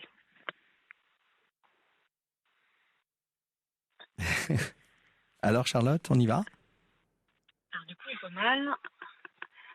Si les fleurs des sables n'éclosent leurs pétales sur la mer bleue du Sud, elles emportent avec elles leur luminescence. Est-ce que c'est passé? C'est passé, c'est très joli. C'est vous qui l'avez écrit? Oui, c'est moi. J'aime beaucoup la poésie. Et oui, vous vouliez dire quoi justement par ce message? Eh ben, je voulais dire aux auditeurs, à tous les auditeurs, à tous les gens au monde entier, hein, si ça va. S'ils nous écoutent, oui. Je doute voilà. Quand même. Que le vent vous porte et épanouissez-vous. C'est important dans la vie. Bon. Et c'est ce qui vous porte. Qu'est-ce qui vous porte, vous, justement, Charlotte? Moi, ce qui me porte, effectivement, c'est le courage. Le fait, effectivement, de comprendre avec le temps qui on est, de savoir se poser. Parfois, il ne faut pas sans arrêt écouter sa famille. Parce que à partir du moment où on fait la sourde oreille à sa famille, ça peut vouloir dire aussi, mais arrêtez sans arrêt d'avoir peur pour moi, laissez-moi grandir. Alors, être adulte, au fond, ça veut dire quoi? On a toujours une part de notre enfance. Et c'est cette part d'enfance qui nous aide à être ce qu'on est et à devenir effectivement ce qu'on va être. Et au fond, on n'est pas forcément adulte, on est épanoui. Et c'est ça qui est le plus joli à prendre. Il faut se nourrir des autres. Oui, on est d'accord. C'est ce qu'on fait, c'est ce qu'on essaye de se faire avec cette libre antenne tous les soirs, à l'écoute des autres, à l'écoute des soucis, des difficultés de tous ceux avec lesquels nous vivons, même si nous sommes loin d'eux, et qui nous transmettent à la fois leurs soucis, leurs problèmes, leurs questions, et la libre antenne et tous ceux qui interviennent d'ailleurs sur cette libre antenne par voie de SMS montrent qu'il y a une vraie communauté de sensibilité. C'est très joli. Alors vous, Charlotte, vous nous avez appelé justement pourquoi? Dites-nous. Alors moi, j'avais une question courte. Est-ce que je la pose maintenant ou à la fin? Ben non, vous la posez quand vous souhaitez la poser. Allez-y. D'accord. Alors moi, je voulais juste vous poser une question. J'ai des soucis ORL et mon ORL m'a conseillé, comment on appelle ça, l'hypnothérapie. Alors l'hypnothérapie, c'est quoi? Est-ce que c'est quand un thérapeute me demande en fait de parler et m'allonge, c'est ça? Alors, qui dit hypnothérapie dit plutôt une sorte d'hypnose, c'est-à-dire. Ouais. Alors, c'est pas forcément une légère perte de conscience, pardon. Oui. C'est ça. Il vous a suggéré ça. Pourquoi? En fait, parce que vous avez un problème d'ORL, vous dites, parce que vous entendez mal ou parce que. Je commence à avoir une perte. Là, je suis à la limite de 10. Je suis vraiment à la limite, voire même un petit peu en dessous. J'ai des acouphènes, j'ai un traitement, mais en fait, j'ai une surdité soudaine. En fait, c'est ce qu'a Lara Fabian, en fait, la chanteuse. Elle a eu en fait une surdité dite soudaine. Alors, je sais pas si elle a une surdité de perception, mais moi, c'est ce que j'ai. D'accord. En fait, ça peut être dû à un traumatisme ou pas? Alors, un choc sonore, et puis on m'a dit que ça pouvait venir effectivement du fait qu'à un moment donné, je prenais des cours de chant. Je sais pas. Mais apparemment, ça vient de l'enfance. Ça peut jouer, ça aussi. Mais apparemment, ça peut être génétique, ça peut venir de l'enfance avec des comment dirais-je, des otites mal soignées. Bébé, j'ai fait beaucoup d'otites. D'accord. Oui, donc c'est biologique quand même. Alors oui, de toute façon, ça peut cette hypnothérapie peut soulager notamment les acouphènes, soulager ces douleurs liées à ces acouphènes, à ces gènes en tout cas que vous vivez au quotidien. Oui, donc oui. Douce, oui, de toute façon, c'est des médecines alternatives qui peuvent effectivement vous aider. Mais vous nous aviez appelé pour ça parce que j'avais sur la fiche autre chose, moi, Charlotte. Non, c'était juste en fait une question à savoir la différence entre, par exemple, quelle est la différence entre acupuncture, sophrologie je connais, mais acupuncture par exemple et hypnose quoi. Parce que moi hypnose en fait c'était plutôt le manque de confiance que j'avais. Non, l'hypnose aujourd'hui, je pense qu'avec l'hypnose, on traite un certain nombre de difficultés. Ça peut être des difficultés personnelles, ça peut être des traumatismes, ça peut être aussi des douleurs, ça peut être aussi réduire la satiété, enfin permettre une plus grande satiété dans le cadre de régimes contrôlés. Voilà, l'hypnose vous permet de travailler sur certains, on va dire certaines frénésies que vous pouvez avoir ou certaines difficultés que vous pouvez avoir. Ensuite, l'acupuncture, c'est un peu pas médical, mais pour le coup, on agit plus directement sur certaines zones, avec peut-être des produits, avec des choses qui sont plus actives. En fait. Oui, c'est plus corporel, bien sûr. C'est des aiguilles généralement dans les oreilles ou ailleurs, donc on agit aussi un peu localement, donc c'est tout à fait différent. Mais vous aviez appelé vraiment que pour ça, Charlotte, parce que j'avais autre chose moi sur la fiche encore une fois. Non, oui. Vous vouliez pas nous parler de ce que vous vouliez Si, tout à fait, mais en fait, parce que au standard, il m'avait dit que je pouvais me permettre de poser cette question. Oui, mais voilà. C'était juste une question que j'avais, voilà. Alors moi, en fait, le souci principal que j'avais, je l'avais déjà évoqué à l'antenne, c'était en fait le fait que dans ma sexualité, déjà, je ne sais pas trop qui je suis en fait. Est-ce que j'ai tendance à être bi? Est-ce que j'ai tendance à être hétéro? Mon père, lui, m'a dit tu verras, avec le temps, tu te rendras compte que t'es bi. Je pense que c'est un peu ça, oui. Je pense que c'est un peu ça. Je pense que sa vision, elle est juste. Par contre, moi, ce que j'ai du mal à trouver dans la sexualité, c'est un problème de communication. Le fait que les gens que j'ai déjà rencontrés, en fait, avec lesquels j'aurais pu vivre des très très très très belles histoires, est-ce qu'ils sont timides? J'en sais rien, mais je sens par les gestes, et j'en suis persuadée qu'ils veulent venir vers moi, mais j'ai l'impression qu'ils ont peur de me faire du mal. Alors que moi, ce que je leur demande, c'est bon, après, il y a des fois, je suis pas forcément plus au courant de leur attirance. S'ils sont attirés, ils sont attirés. S'ils ne le sont pas, je ressens quand même que ils ont besoin des fois de me faire un câlin. Et ça, ne serait-ce que par exemple un contact, vous voyez, parce que ma petite Charlotte, elle apporte tellement de bonheur au fond qu'on a envie que je me rende compte. Et quand je m'en rends compte, je suis un rayon de soleil. Et en fait, apparemment, je me suis rendu compte que quand j'étais un rayon de soleil, j'étais moi-même et que j'apportais beaucoup de rayons de soleil aux autres. Mais alors, vous parlez beaucoup des autres, c'est bien, mais de vous dans l'acte amoureux, parce que vous dites, je me recherche un peu dans ma sexualité. Vous ne savez pas si finalement vous avez une préférence pour les filles ou pour les garçons, semble-t-il. Ouais. Et j'imagine que vous avez eu des relations déjà avec une fille et déjà avec un garçon. Oui, des petits flirts. Mais pourquoi vous cherchez une préférence sexuelle? Est-ce que c'est pas juste l'être humain qui vous plaît? J'arrive pas à trouver mon identité en fait. Mais est-ce qu'on doit avoir une identité? Est-ce que vous dites pas simplement que au gré de vos rencontres et au gré de vos histoires? Ouais, c'est peut-être à cause de certaines remarques. C'est possible. Est-ce que vous vous dites pas je rencontre quelqu'un et c'est la personne qui me plaît, qu'elle soit femme ou qu'elle soit... C'est ce que je me dis souvent malgré tout, ouais. Mais le problème, c'est que moi, j'ai du mal à aller au-delà. Et c'est principalement là où je voulais en venir ce soir. C'est ma ma problématique, c'est que j'ai du mal à aller au-delà des caresses par moment dans ma sexualité. C'est quelque chose qui revient beaucoup. Que ce soit avec un homme ou une femme ? Avec les femmes, je me sens un peu plus à l'aise, mais parfois ça peut bloquer aussi. Ça arrive. Et dans votre enfance, il s'est passé quelque chose ? Ouais, plus ou moins, ouais, plus ou moins, ouais. Dans mon enfance... Est-ce que d'un point de vue sexuel, dans votre enfance, il s'est passé quelque chose ? Oui, quand même. Ouais. Bon. Ouais.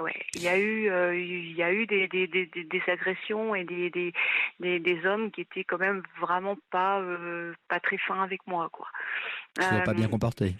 Mais quand vous dites des agressions, des choses. Ouais, on va dire qu'ils ont frôlé, on va dire, ça m'est pas arrivé, hein, une agression sexuelle, mais je l'ai vraiment frôlé.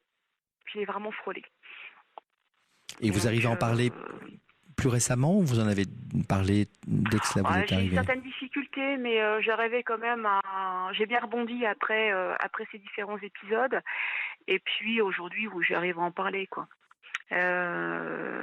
Mais ça m'arrive encore d'avoir une colère, en fait. Pas contre moi-même, contre les gens qui m'ont fait ça, parce que voilà, quoi. Et alors, est-ce que c'est pas ça qui vous donne une certaine méfiance, une certaine défiance ? Tout à fait, ça joue. Hein. Ça joue. Et vous n'avez pas rencontré quelqu'un qui vous a suffisamment rassuré aujourd'hui ? Si, mais je pense que ces personnages-là, en fait, qui étaient vraiment de très jolis personnages, à un moment donné, me trouvaient touchante, mais à un moment donné, ils avaient l'impression de me faire du mal et l'impression avec un éventuel passage à l'acte, de toucher à quelque chose qui était encore enfui en moi. Et à mon avis, c'était difficile à accepter aussi. Vous les effrayez ? Vous pensez que vous les effrayez un peu ? Peut-être, ouais. Je pense qu'il y avait un peu de ça. Et est-ce que ce serait pas le moment de comprendre un peu ce qui s'est passé quand vous étiez jeune ? Est-ce que c'est pas le moment de travailler sur cela et alors peut-être que vous pourriez voir un sexologue, peut-être que vous pourriez voir juste un psychologue, je ne sais pas. Mais je pense que ce serait le moment quand même de revenir sur vos premières vos premières relations ou celles qui se sont pas passées tout à fait normalement. Ce serait peut-être le moment de le faire pour vous permettre, parce que vous êtes jeune encore, ça vous permettrait d'affronter beaucoup mieux les choix que vous allez faire plus tard, les rencontres, et puis peut-être vous permettre de rencontrer la bonne personne, Charlotte. Alors vous entendez la musique, c'est parce qu'on arrive à minuit, donc je vais être obligé de vous laisser pour les informations de minuit. Mais je pense que voilà, avec ce que vous nous avez dit, vous nous avez révélé, je pense que c'est le moment peut-être de travailler sur cela, sur ce qui s'est passé, et que vous puissiez mettre les mots justes sur ce qui s'est passé. On vous embrasse en tout cas, Charlotte. Merci beaucoup, c'est gentil. On vous souhaite votre écoute, bon courage. Merci.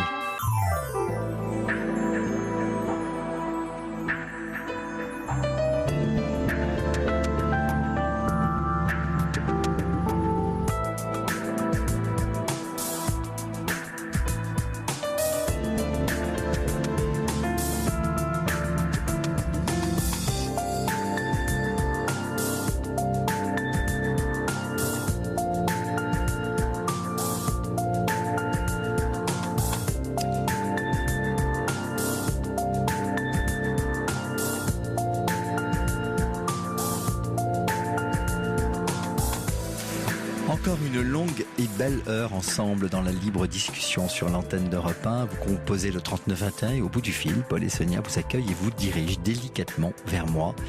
Vers nous, quand je dis vers nous, je parle des auditeurs chaleureux et bienveillants de la libre antenne qui n'hésitent pas à vous donner leurs avis, leurs conseils par SMS au 7 39 21 en faisant précéder leur message du mot nuit. Et puis vous avez également le site europe1.fr, rubrique libre antenne. Vous pouvez également nous écrire. On attend vos appels au 39 21. 39 21. 50 centimes la minute plus coût de l'appel. Alors avant d'accueillir une nouvelle auditrice, j'aimerais donner quelques réactions, notamment autour de Christophe. On a reçu pas mal de SMS pour Christophe. Il y en a un qui est assez joli, assez vrai, Christophe. J'espère que vous nous écoutez toujours. Il nous dit, Christophe, vous pouvez aimer votre maman et être convaincu qu'elle ne vous a pas donné d'amour, dont vous aviez besoin. Ce n'est pas incompatible. Reconnaître qu'elle s'est trompée, qu'elle aurait pu faire autrement. et à partir de là, peut-être vous permettre de vous reconstruire. Et puis également d'autres messages par mail, par courriel. On a Elena qui nous dit ce monsieur pourrait essayer, étant à Toulouse, d'aller travailler sur la Côte d'Azur, Cannes, Monaco, Nice, dans le tourisme. Il y a du travail à l'année, ce n'est pas loin de Toulouse. Bon courage à lui. Et puis enfin un autre message de Brigitte qui nous dit il faut savoir que les sites de Pôle emploi, et c'est vrai, ces annonces ne sont pas réservées aux demandeurs d'emploi. Aussi, Christophe, vous pouvez peut-être chercher des offres d'emploi dans votre branche sur ce site. Elles sont ouvertes à toutes. Je pense que vous l'avez peut-être fait, mais voilà, c'est d'autres messages en tout cas d'encouragement. Et on accueille sur l'antenne d'Europe 1 Marie-Lou. Bonsoir Marie-Lou. Bonsoir Roland. Merci d'être avec nous Marie-Lou à minuit, à plus de minuit. Merci de me recevoir. Mais non. Voilà, je vous appelle parce que j'ai des petits problèmes, disons. Je suis handicapée, je suis non-voyante. J'ai la maladie de Parkinson et je suis bipolaire, donc je cumule pas mal de petites choses.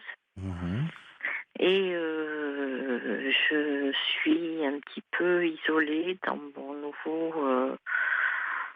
ma nouvelle ville où je me suis installée pour me rapprocher de mes filles, donc je suis un petit peu perdue. Et récemment, j'ai fait la connaissance d'une personne par Internet. Et je n'ai pas spécifié mes handicaps. Donc, on s'appelle, on se laisse des SMS et voilà. Donc, je n'ai pas dit que j'étais handicapée. Il veut vous rencontrer, Marie-Lou ? Il a demandé à vous rencontrer ? Il m'a demandé à me rencontrer, oui. Et oui.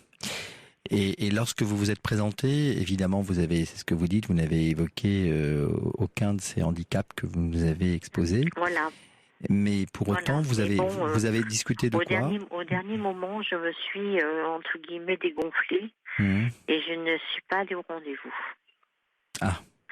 Parce que je me suis dit, ça va être lourd pour lui. Je pense que je cherche pas un infirmier et je cherche surtout quelqu'un qui va m'épauler, qui va un petit peu me sortir de tout ça et c'est pas évident parce que... Alors, vous nous avez donné, vous avez listé ces handicaps. Vous n'avez pas toujours eu la maladie de Parkinson, j'imagine ? Non, ça a déclaré à peu près il y a 1 an et demi. Bon, vous disiez que vous étiez également non-voyante ? Oui. Depuis toujours ? Oui, depuis pas mal de temps, oui. J'ai fait une hémorragie rétinienne à l'âge de 19 ans, j'ai 53 ans actuellement. Et depuis, je suis non-voyante. D'accord. Et comment vous vivez déjà au quotidien ? Comment vous vivez dans une structure ? Vous vivez seul ? Vous vivez avec quelqu'un ? Comment vous vivez ? Non, je vis avec ma fille qui a 15 ans, mais bon, c'est pas évident parce que c'est une ado et elle sort beaucoup, elle fait sa vie et puis bon, voilà quoi. Je veux pas aussi l'enfermer à la maison pour qu'elle s'occupe de moi, vous voyez. Et vous êtes séparés du papa depuis longtemps ? Depuis 8 ans. D'accord. Et vous travaillez, vous avez une activité ? Non, vous pouvez pas. Je suis en invalidité. D'accord.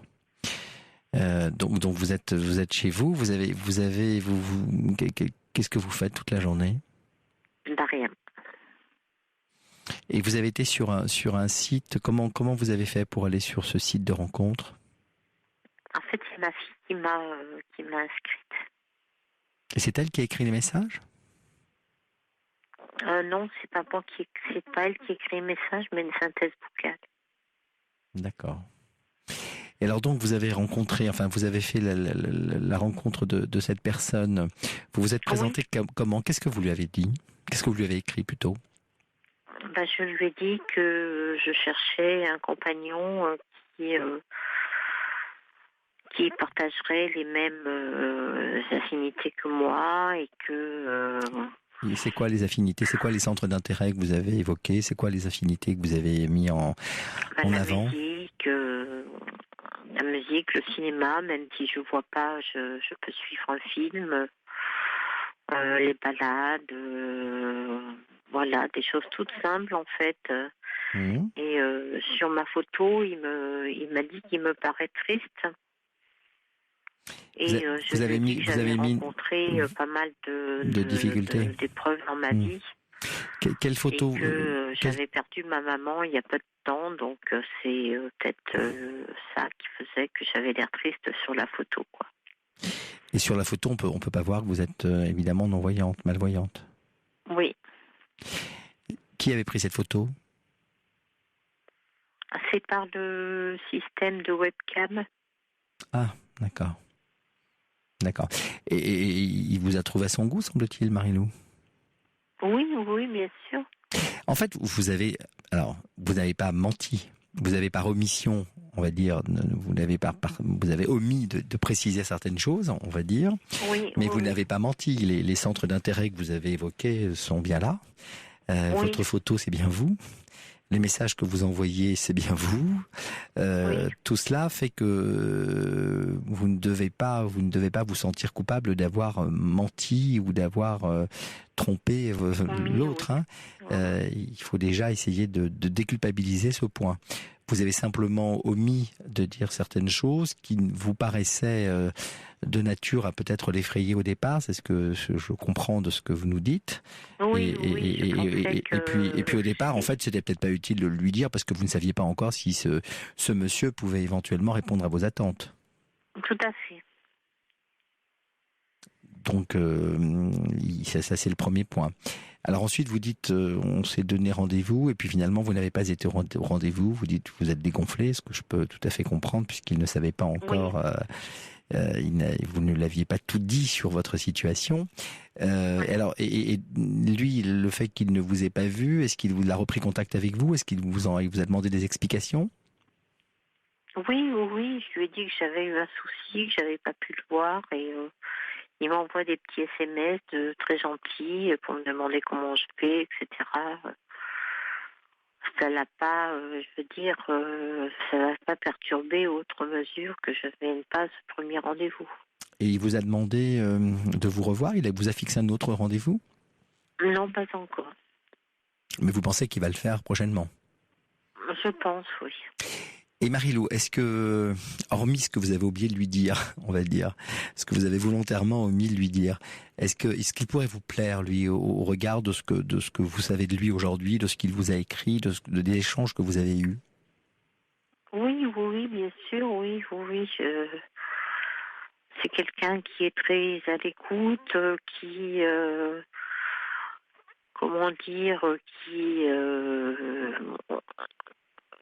se propose d'avoir une épaule attentive, etc.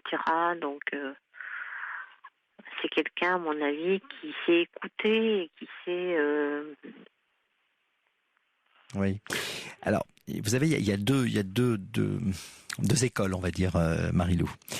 La première école, c'est de se dire, ça vous fait du bien quand même aujourd'hui de parler avec quelqu'un via ce site de rencontre, d'avoir des échanges nourris comme cela, sans qu'ils sachent forcément, sans qu'ils connaissent tout ce qui vous touche quand même et ce qui vous handicape, quoi qu'on en dise, même si vous vivez avec et même si vous l'avez accepté, c'est pas des choses toujours plaisantes et ne pas voir notamment, c'est quelque chose évidemment de difficile. Donc, mais si parler avec lui vous fait du bien, je comprends que vous n'ayez pas envie forcément de tout lui dire aujourd'hui, et peut-être que vous avez envie de privilégier au moins cette relation. Et je pense que vous pourriez peut-être prolonger cet état, cette situation, d'autant que s'il vous redemande pas tout de suite de vous voir, vous pourriez toujours botter en touche pour pas le voir immédiatement et continuer à peut-être à construire quelque chose avec lui qui soit totalement déconnecté de votre apparence, de vos handicaps, et qui fait qu'il puisse vous apprécier pour ce que vous êtes, vous, vraiment vous. Donc, à la limite, cette omission, moi, elle ne me dérange pas. Si elle peut vous faire du bien, d'abord dans un premier temps, parce qu'elle vous permet d'être en contact avec quelqu'un qui a des affinités semblables aux vôtres, avec lequel vous pouvez, continuer à dialoguer. Je trouve ça plutôt bien. Après, la deuxième école, c'est de se dire s'il a vraiment envie de vous voir et vous, pourquoi pas vous dire que après tout, pourquoi pas tenter de le rencontrer. Après, vous n'avez plus rien à perdre. Si ces handicaps vous lui font peur, à ce moment-là, il aura probablement peut-être la franchise de vous le dire ou pas, mais en tout cas, peut-être que vous ne le verrez pas et que ça s'arrêtera peut-être cette relation. Mais vous pourriez aussi lui avouer, en tout cas, enfin le mot avouer est un peu fort, mais en tout cas lui donner plus de détails sur votre situation, en lui disant que vous avez, que vous allez lui dire exactement vous allez lui préciser plusieurs choses qu'il ignore de vous, que c'est ce qui vous a peut-être freiné évidemment dans la rencontre, et que vous comprendriez qu'il n'ait pas forcément envie d'aller plus loin, tout en lui disant que vous avez quand même apprécié cet échange et que vous pourriez peut-être continuer au moins à ce stade-là, continuer à dialoguer ensemble et à devenir amis. Oui, bien sûr. Oui. Vous pourriez en faire faire de ce monsieur un ami ? Oui, je pense, oui. Vous avez des amis, Marie-Lou ? Non. Pourquoi ? Parce que je suis isolée, je me suis rapprochée de mes filles, qui ont quitté Paris, et je me suis rapprochée de mes filles et je connais personne. Vous avez plusieurs filles ? J'ai 2 filles. D'accord. Et l'autre fille à quel âge ? 10 et 15. Ah, donc vous vivez également avec vos... Enfin, la petite, évidemment, est avec vous aussi. D'accord. Et vous ne fréquentez pas d'association ? Vous n'avez pas d'association Non. Pourquoi ? Vous ne voulez pas ? En fait, j'ai du mal à sortir de chez moi. Vous avez du mal, j'imagine, Marie-Lou, à accepter vos handicaps ? Oui.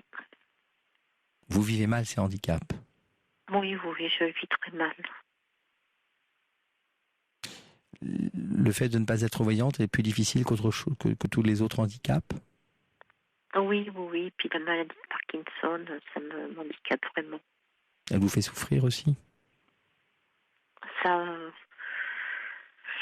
c'est quelque chose qui est très difficile à vivre parce que quand je suis dans la rue, je me mets à trembler, je me mets à buter contre le fait que je peux plus avancer, que je suis en pleine panique et voilà quoi. Et Marie-Lou, lorsque vous avez rencontré le papa de vos enfants, oui. Vous aviez plus de 19 ans, j'imagine, donc vous étiez déjà malvoyante, enfin non-voyante ? Oui, j'étais malvoyante, oui. Ça n'a pas empêché le papa de vous aimer, de faire avec vous un bout de chemin ? Oui. Donc vous voyez que votre handicap... Il était malvoyant lui aussi. D'accord. Vous pensez que c'est pour ça que vous avez pu faire un chemin ensemble ? Vous pensez que vous ne pourriez pas rencontrer quelqu'un ? Vous pensez que vous ne pourriez pas rencontrer quelqu'un qui serait voyant, enfin, qui n'aurait pas de handicap ? Vous pensez que c'est impossible pour vous ? Ça me semble difficile. Alors on a Alexandre qui nous a envoyé un SMS, qui serait ravi de vous de rentrer en contact avec vous. Et il nous a donné son téléphone, on vous le donnera, on vous rappellera plus tard pour vous donner son téléphone. D'accord. Et puis alors les auditeurs sont pas forcément d'accord avec moi. Moi je disais que peut-être que vous pourriez prolonger cet état d'omission pour pouvoir continuer à parler à ce monsieur qui semble quand même vous plaire ou qui pourrait devenir un ami. Alors, puisque tout le monde nous dit, Yvan nous dit, ne tardez pas trop à lui dire vos difficultés. Marie-Lou Clélia nous dit, pourquoi ne pas lui dire ce que vous nous dites ce soir ? On ne peut pas savoir comment il réagira. Monica nous dit, à un moment donné, vous serez bien obligé de tout dire. Enfin, on n'est jamais obligé de dire de tout dire. Hein. On peut encore une fois, si c'est plus agréable pour vous de rester dans cet état d'omission et de continuer cette relation, pourquoi pas. Oui, j'ai peur qu'il me rejette en fait. Oui, c'est ça que j'ai bien compris. Vous avez peur qu'il vous rejette alors que vous auriez envie au moins de continuer à discuter avec lui. Voilà, oui. Mais c'est pour ça que, alors, là où on pourrait faire peut-être on va dire un mélange, un mix de toutes les solutions qui vous sont proposées là, ce serait peut-être de lui dire, alors effectivement, voilà, lui dire que vous n'avez pas osé, lui parler de votre handicap, le plus important étant quand même, je pense, celui d'être non-voyant, en tout cas celui qui vous préoccupe le plus et qui vous empêche de vivre socialement comme vous souhaiteriez le faire. D'abord, vous lui avez dit que vous étiez maman de 2 enfants, oui. Oui. D'accord.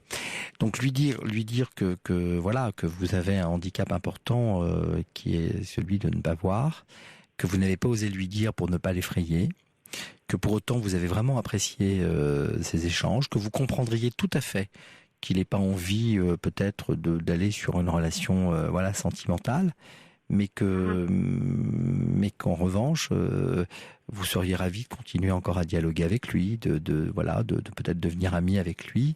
Et puis vous verrez bien, parce qu'à ce moment-là, si cette sensibilité que vous avez décelée chez lui est bien existante, je pense qu'il ne va pas vous rejeter, au moins d'un point de vue amical. Oui, je pense aussi. On me demande dans quelle région vous êtes, Marie-Lou ? Dans le sud de la France. Voilà, c'est pour répondre à un autre SMS. Alors Yvan nous dit que pour construire avec une personne, il faut essayer d'aller mieux. Vous êtes souvent triste, Marie-Lou ? Oui.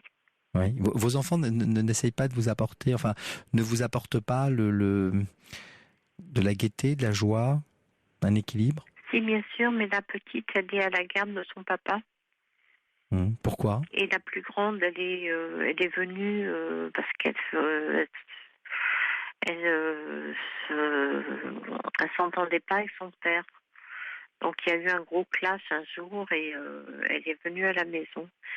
Et la petite, elle est restée chez son père parce que vu mes handicaps, le juge a préféré qu'elle reste chez son père.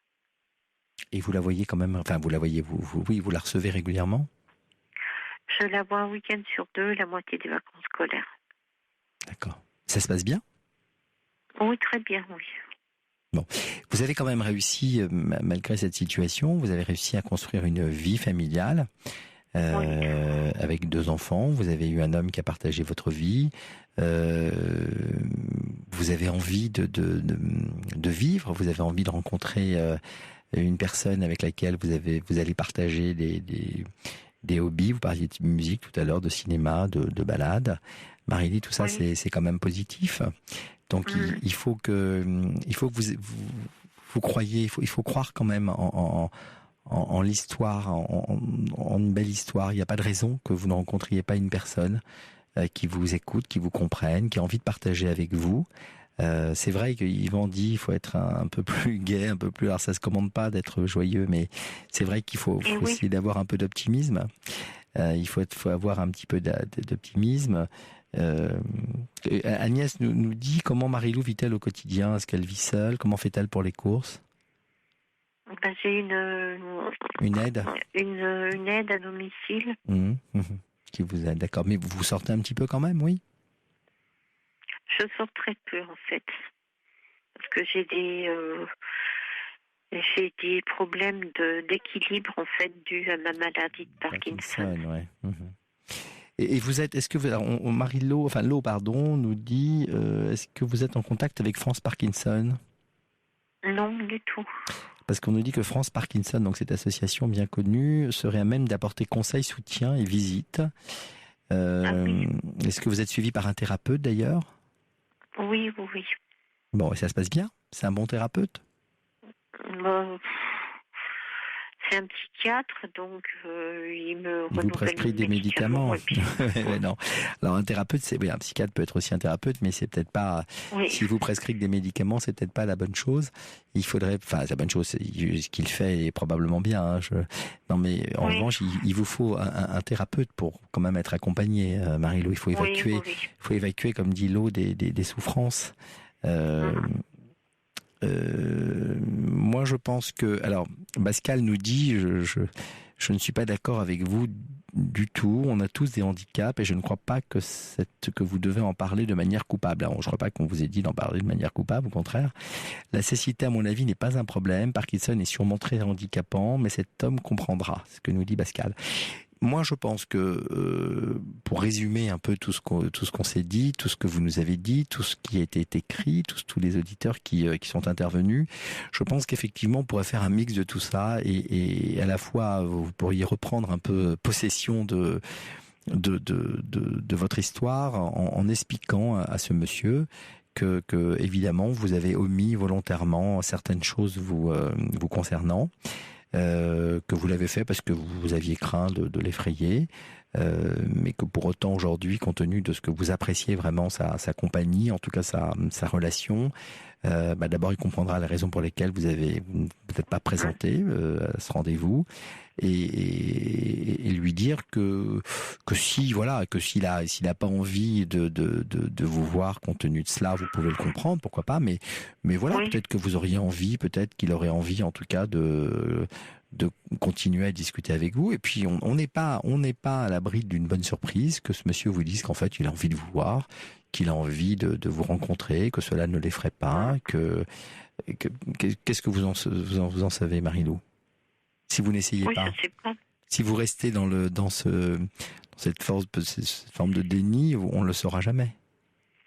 Et oui, c'est sûr. Donc tentez, et puis regardez, ce monsieur, vous êtes en contact avec lui. Vous n'avez pas eu, par ce site, vous n'avez pas été en relation avec d'autres hommes, d'autres gens, d'autres personnes? Non. Cet homme, en fait, d'après son profil, d'après ce qu'il disait, il m'a tout de suite, il m'a accroché, quoi. Alors, peut-être que... Et vous aussi, vous l'avez accroché? Oui. Vous aussi, vous l'avez accroché, Marie-Lou, visiblement. Oui. Donc, il n'est pas seul à avoir eu cette attitude à votre égard, vous aussi. Emmanuel nous dit, on finira avec lui d'ailleurs, il dit, je pense qu'il est inutile de cacher les choses. Alors, vous ne les avez pas cachées, vous avez juste omis de lui dire j'ai bien compris, parce que vous pensiez que ça allait l'effrayer. Alors, il poursuit, Emmanuel, il nous dit, si cet homme est vraiment compréhensif, il continuera à vous parler. S'il n'accepte pas votre situation, alors ne continuez pas avec lui. Oui. D'accord. Et Pascal dit, évidemment, vous avez envie de parler d'autre chose avec les personnes que vous rencontrez sur le site, et notamment ce monsieur, et il comprend, comme nous, que vous n'aviez pas forcément envie de parler des choses qui vous touchent et qui vous font de la peine et qui vous atteignent. Hein. C'est normal, mais ça c'était bien dans la période, dans la phase de on va dire de construction de la relation et de connaissance. Maintenant que vous avez fait connaissance, allez, passez à la tape au-dessus, dites-lui les choses et puis on verra bien comment et puis on verra bien. Mais oui, et puis si c'est pas lui, ce sera un autre, Marie-Lou. Franchement, si c'est pas lui, voilà, il a de la sensibilité, ce monsieur, et voilà, c'est ce qui vous a touché, c'est ce qui vous a plu. Si c'est pas lui, ça veut dire que quelqu'un d'autre, vous lui avez plu, visiblement, il avait envie de vous voir, c'est déjà, c'est bien déjà tout ça. D'accord, Marie-Lou? D'accord. On vous embrasse, Marie-Lou. Tenez-nous au courant. Si vous passez le pas, si demain vous lui écrivez un courriel, ou si vous êtes sur le site et que vous continuez à parler avec lui, vous avez vos adresses mail ou vous êtes encore sur le site quand vous lui écrivez? Non, j'ai mon adresse mail. Il a son adresse. Vous l'écrivez sur son mail directement, oui. Oui. D'accord. Alors allez-y. Je pense que vous pouvez passer le pas. Cathy nous dit, je pense que cette dame a peur de révéler et d'accepter finalement ces difficultés. Et voilà, elle dit que vous pourriez vraiment aujourd'hui vous révéler. D'accord, merci beaucoup. Voilà, tout le monde vous encourage, Marie-Lou. Donc allez-y, Marie-Lou. Puis on verra bien, si c'est pas lui, ce sera quelqu'un d'autre. D'accord. Je vous tiens au courant. Vraiment, hein, j'y tiens. Oui, d'accord. On vous embrasse, Marie-Lou. Bonne soirée, au revoir. Merci, Marie-Lou.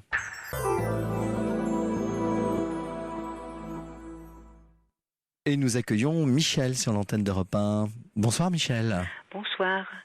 Moi, je suis très contente d'être sur votre antenne, que j'écoute depuis des années, puisque bien sûr j'ai 70 ans, donc ça fait un moment que j'écoute Europe 1, enfin pas tout le temps, mais bon voilà. Et cette émission m'a vraiment me ravit beaucoup, parce qu'on entend de tout, et puis on écoute avec beaucoup de bienveillance, je pense. Voilà.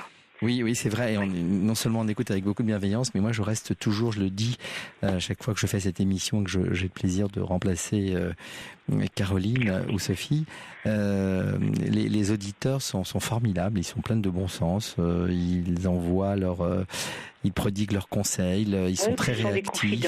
Oui, et puis nous qui écoutons, moi qui écoute et qui suis concentré sur ce que disent les auditeurs, je trouve que du coup il y a le recul nécessaire de ceux qui écoutent tout simplement et qui du coup après donnent aussi leurs conseils et je trouve ça voilà. Ben voilà, ça fait 3 ans que j'ai perdu mon papa, parce que je disais mon papa, que j'ai entouré pendant 10 ans.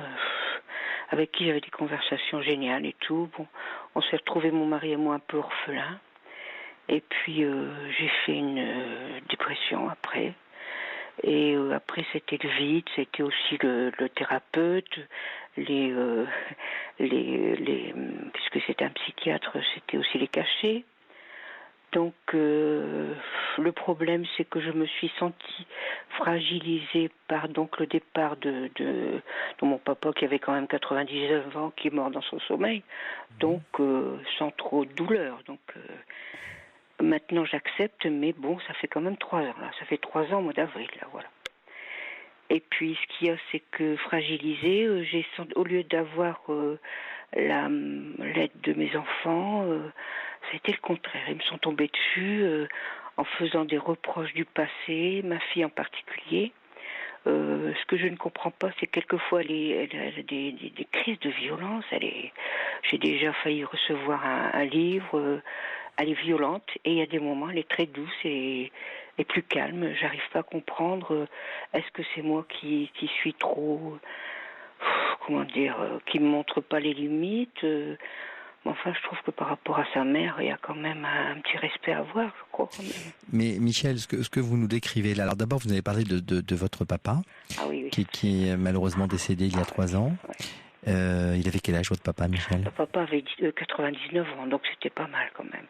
Et ce qu'il y a, c'est que j'avais des conversations avec lui. Il était prof d'histoire et géo. On avait des conversations là-dessus pendant des dimanches entiers. Voilà. Et c'était quelqu'un qui vous comprenait, votre papa? Ah, tout à fait, oui. C'est pour ça que vous évoquez votre papa au regard de ce que vous vivez avec vos enfants. Ah oui. Et votre maman, vous l'aviez perdue? Oui, 10 ans avant. Mais là, je me suis sentie comme délivrée parce que son regard de femme vis-à-vis de moi était quelquefois pas très agréable. Non, il y avait du jugement. Mais bon, c'était ma mère. Ouais. Et là, je me suis permis de faire des voyages pendant 10 ans à peu près. Durant 10 ans, chaque étape, une semaine en janvier, avril, Égypte, pas mal de pays. J'ai eu la chance de faire ces voyages. Avec votre mari? Ah non, il n'a jamais voulu voyager. Donc il m'attendait, on partait dans le sud, une vie rêvée, quoi, voilà.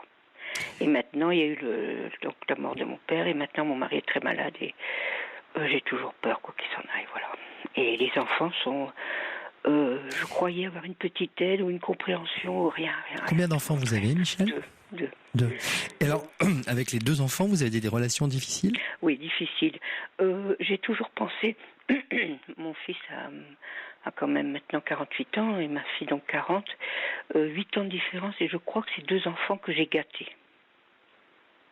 Mais alors, cette façon, cette agressivité qu'ont vos enfants à votre égard, c'est quelque chose de nouveau? Oh non, adolescent, mon fils était déjà très agressif, très agressif. Et même à l'âge de 23 ans, comme il voyait son père souvent face à l'alcool, ça le mettait en colère et il y a eu des disputes et je l'ai pas fait partir, c'est pas le mot. Je lui ai dit, écoute, ça peut plus continuer comme ça, ces conflits, cette violence, un climat de violence sans arrêt. Je lui ai dit, il faut que tu partes, ça ira certainement mieux pour toi. Ensuite, il a pris une chambre d'étudiant et ça a été beaucoup mieux, il a fait son droit, et puis voilà. Et l'ENA, après, bon, donc j'ai quand même réussi quelque chose. Il a réussi, en tout cas. Oui, tout à fait. Mais alors, ce que j'essaie de reconstruire un peu le puzzle de ce que vous nous racontez, vrai, Michel. Vous nous racontez donc un puzzle où, si j'essaie de résumer, où avec vos parents, vous sembliez avoir une relation privilégiée avec votre père et pas forcément avec votre maman. Oui, tout à fait. Vous avez ensuite épousé un homme avec lequel vous avez quand même rencontré quelques difficultés parce qu'il est, semble-t-il, alcoolique, c'est ce que vous nous disiez? Oui, quand sa maman s'est suicidée, lui, alors après ça a été très mal pour lui. Il a quelle relation il a avec vos enfants, lui? Il a beaucoup d'amour. Oui, beaucoup d'amour. Il parle peu, mais il montre beaucoup d'amour. Et les enfants avec lui? Et les enfants, quelle réaction ils ont, enfin quelle relation? Mon fils, on sent que c'est son papa, je veux parler à papa, et puis qu'il veut être reconnu par son père. J'ai l'impression que mon fils ne se sent pas reconnu par son père. Donc je pense qu'il m'en veut. C'est une impression. Il vous en veut à vous, mais avec son père, non, finalement. Non, finalement, il montre pas. Non. Mais est-ce qu'ils vivent mal l'état, enfin, l'alcoolisme la dépendance alcoolique de votre mari? Est-ce que vos enfants le vivent mal? C'est de l'alcool évidemment, mais il est jamais ivre, si vous voulez. Et lui, c'est pas le gros alcoolique affablé dans son fauteuil. C'est pas ça. C'est plus quelqu'un qui boit régulièrement, mais sans. Enfin, je sais pas comment expliquer. Voilà.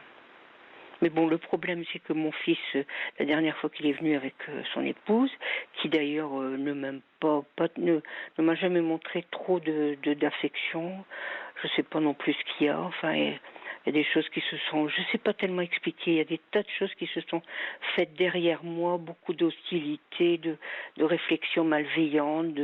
Par exemple, un jour, j'étais en voiture avec ma belle-fille, elle s'est mise à aller très très vite sur la route pour me faire peur. Ce qui est vraiment, c'est vraiment bête, c'est pas. Il y a des attitudes de provocation, à votre égard. Oui, tout le temps, et elle est manipulatrice parce qu'elle a été racontée à mon frère, parce que j'ai un frère qui a 8 ans de plus que moi. Elle a été téléphonée à mon frère que j'oubliais l'anniversaire de mon fils, que je prenais des tas de cachets, et maintenant, malheureusement, elle boit. Alors. Enfin, c'est une famille, c'est Dallas, quoi. C'est Dallas, mais sans la fortune. Sans la fortune. Vous avez, dans vos malheurs et dans vos difficultés, vous êtes. Moi, j'adore la vie. Hein. J'aime bien. Mais est-ce que c'est pas ce qu'on vous reproche justement, Michel? Moi, c'est pas ce que je vous reproche, moi, évidemment. Hein. Oui. Mais est-ce que c'est pas ce que vos proches vous reprochent, à savoir que vous aimez la vie? Vous nous parlez de voyage, vous nous parlez de. J'ai rencontré des chrétiens orientaux qui m'ont donné des références, leur numéro de téléphone, tout ça. Oui, j'ai rencontré beaucoup de monde, surtout des bandes d'anglais. Hein, Je me retrouvais toujours avec des anglais en Égypte parce que c'est anglophone, hein, de toute façon. Oui. Oh, oui, c'est passionnant. Alors, est-ce que justement vos enfants vous reprochent pas finalement, ou votre belle-fille peut-être, cette liberté? Liberté, tout à fait. Que j'ai dans les propos aussi d'ailleurs. Et est-ce qu'il ne vous trouve pas d'une certaine inconscience à l'égard de ce qui vous entoure, de votre mari qui semble avoir une... Bon, écoutez, à un moment, vous vous dites, dans la vie, j'ai qu'une vie. Bon, mon mari, je le laisse avec sa bouteille, puisque là, il ne la quitte pas. C'est sa maîtresse, en quelque sorte. Donc, j'ai dit à mes parents, mon frère me trouvait formidable, mon père aussi. Surtout, mon père trouvait que c'était formidable que je voyage. Il m'a dit, maman n'aurait jamais su. Oui, je voyais tout d'un coup. Est-ce que vos enfants, quand ils ont cette forme d'agressivité avec vous parliez de votre fille, je crois, qui a failli lever la main, et votre belle-fille, qu'est-ce qu'ils vous disent? Est-ce qu'ils vous font des reproches? Parce que cette agressivité, elle ne vient pas d'un seul coup. Oui, vous partez en voyage. Ils vous reprochent de vivre. Alors, et vos petits-enfants. Ils vous reprochent de vivre? Oui, ma belle-fille surtout. Oui. Ma fille peut-être moins, parce que ma fille c'est une agressivité habituelle, on va dire. Avec ma belle-fille, c'est une très forte agressivité. Vous avez des petits-enfants, Michel? Ah oui, j'ai deux adorables petites filles de 5 ans, 2 ans, et plus de mon fils, c'est 18 ans, 13 ans et 8 ans. Mais je suis proche de ma fille qui habite Lille, donc, et qui a 2 petites filles. Et c'est elle qui me fait des reproches insensés, que j'ai failli me faire... elle m'a pratiquement mis dehors une fois parce que j'ai dit parce que j'ai un bien dans le Midi. Alors ça aussi, c'est déjà... Je vous dis, c'est un peu Dallas, en moins doré. Mais bon, comme je disais que je le vendrais, j'ai été mise dehors de chez elle. Enfin, mais je suis rentrée de nouveau parce que j'avais oublié mes lunettes. Alors en fait, si j'essaie de comprendre, on vous reproche de vivre et de dépenser un peu l'argent de la famille. Ah non, là c'est un héritage là. Mais oui, justement. Oui, ma fille m'a déjà reproché aussi. Ouais. A dit maintenant, de toute façon, tu as de l'argent. Ah oui, c'est Dallas, hein, c'est... Et vous arrivez quand même à exprimer un peu ce que vous ressentez, parce que bon, on sourit là à ce que vous nous racontez, parce que vous avez une façon de nous raconter qui nous amène à sourire. Ouais. Mais pour autant, alors là vous avez mis l'ampli, attention, parce que du coup ça résonne. Ah non, j'ai pas touché. Non, je suis sûr, j'ai touché à rien. D'accord. On a l'impression que vous avez allumé la radio ou que vous avez mis l'ampli du téléphone. Non, j'ai pas bougé. Non. D'accord. Ce que je veux dire, c'est que ce que vous vivez est quand même difficile. Est-ce que vous arrivez à dire les choses? Est-ce que vous arrivez à vous défendre? Est-ce que vous arrivez à dire à votre fille que vous trouvez anormal sa violence et votre fils aussi? J'y vais justement demain. Et ce qu'il y a, c'est que quelquefois je me défends, mais d'une façon un peu en ironisant, et ça blesse beaucoup. Mais j'aime pas cette façon d'être. À ma belle-fille qui est responsable dans un grand restaurant parisien, quand je l'appelle la chef, alors là, elle se met dans une rage. C'est ma façon. Vous savez la provoquer vous aussi, ouais. La chef. Ah bah oui, entre femmes, souvent ça. Mais c'est vrai qu'elle me cherche beaucoup, elle me provoque beaucoup. Et puis, en n'importe quoi, elle me dit donc que je me droguais, que je voyageais, donc ça allait pas durer, de toute façon. En tout cas, Michel, ce qui est incroyable quand même, ce qui est bien d'ailleurs, hein, c'est qu'il n'arrive pas à vous atteindre. Mais plus maintenant. J'ai dit à partir de maintenant, je vais avoir 71 ans au mois de juin. Il est temps de ne plus se faire... Non, de toute façon, demain, je dis à ma fille, elle me dit par exemple des choses peut-être futiles, mais elle me dit de toute façon, tu ne vas pas ramener de cadeaux dans ton bled, il n'y a rien. Bon. C'est vrai que j'habite une petite ville où il n'y a pas grand-chose, mais bon... mais elle m'a dit ça d'une façon très méchante et c'est pas la première fois. Alors là, je vais lui dire, écoute, je suis ta maman, tu me respectes, parce que tu es pas seulement ma fille, tu es aussi la maman de 2 petites filles adorables et où l'enfant s'est marqué un paquet et souligné très fragile. Alors là, moi, quand on touche à un enfant, je vous assure que mon mari aurait touché un cheveu de mon fils ou de ma fille, je partais avec les enfants sous le bras, même sans assaut. Ça me paraît bien, Michel, ça. Ça me paraît bien. Ça me paraît bien. Être comme ça. Michel, ça me paraît bien que vous que vous réagissiez et que vous demandiez à ce que vos enfants vous respectent. Alors je sais pas ce qu'ils vous reprochent parce que cette émission, on ne sait pas exactement. On n'a pas le son de cloche de vos enfants. On ne sait pas ce qu'ils pourraient éventuellement vous reprocher. Mais en tout cas, c'est bien que vous fassiez respecter, Michel. Et puis, alors c'est vrai que c'est toujours ennuyeux de couper les ponts. La colère qui monte, et puis d'être aussi. J'ai peur d'être agressif comme eux. Je me dis, est-ce qu'un jour je ne serai pas comme eux aussi Alors on se taperait tous, ça va pas. Non, mais vous avez raison.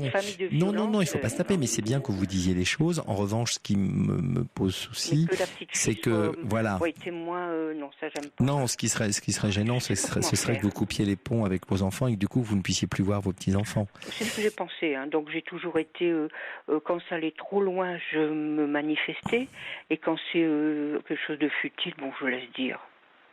Parce qu'on peut pas. Alors Michel, je trouve que vous dosez pas mal, c'est bien. Je pense que vous avez vous dosez plutôt. En parlant, c'est plus facile. Oui, mais c'est bien.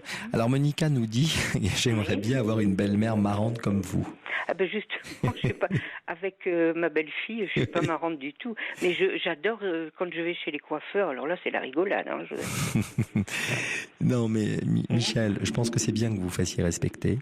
Je pense que c'est bien que vous disiez aussi que ça va, que vous n'êtes pas obligé quand même de subir les violences et des remarques désobligeantes, que ce soit votre belle-fille, votre fille ou votre fils. Donc ça, c'est bien. pour autant, c'est pas utile de couper les ponts. C'est bien aussi, et vous avez tout à fait raison, de vivre aujourd'hui comme vous l'entendez, et vous le faites en respect parfait de vous et des autres. Donc c'est bien, Michel, je pense que vous puissiez continuer à vivre. C'est ce qui vous permet d'avoir l'oxygène. Aussi, hein. Je fais partie d'une association et ça m'aide pas mal. Hein. Ouais. Ben, je crois que vous continuez. Vous avez raison de vous faire du bien. En tout cas, Michel, vous avez rien volé à personne et vous pouvez parfaitement continuer à vous faire du bien.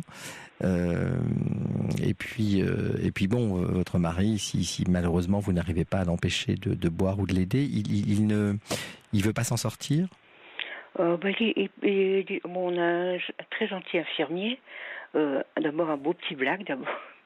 Mais enfin bon, il dit toujours à mon mari, vous n'avez plus envie de vivre, parce que j'entends dans la pièce à côté, et mon mari dit non, j'ai plus envie de vivre.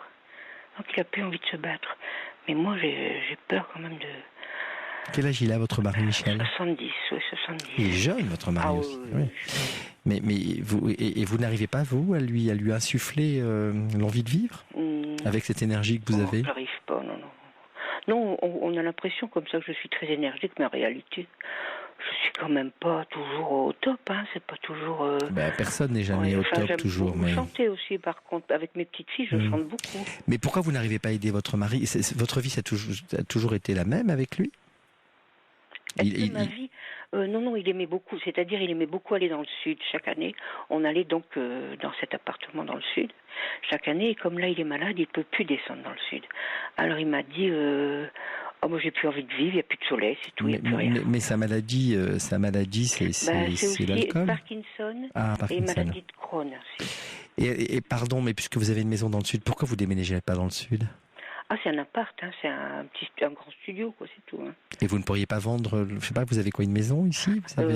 Oui, j'ai une maison, oui. Dans mais le vous nord. savez, moi j'habite dans le nord, une ville, la ville de Lynn Renault d'ailleurs, Armentières. Et il y a beaucoup de... Enfin bon, je vais pas insister.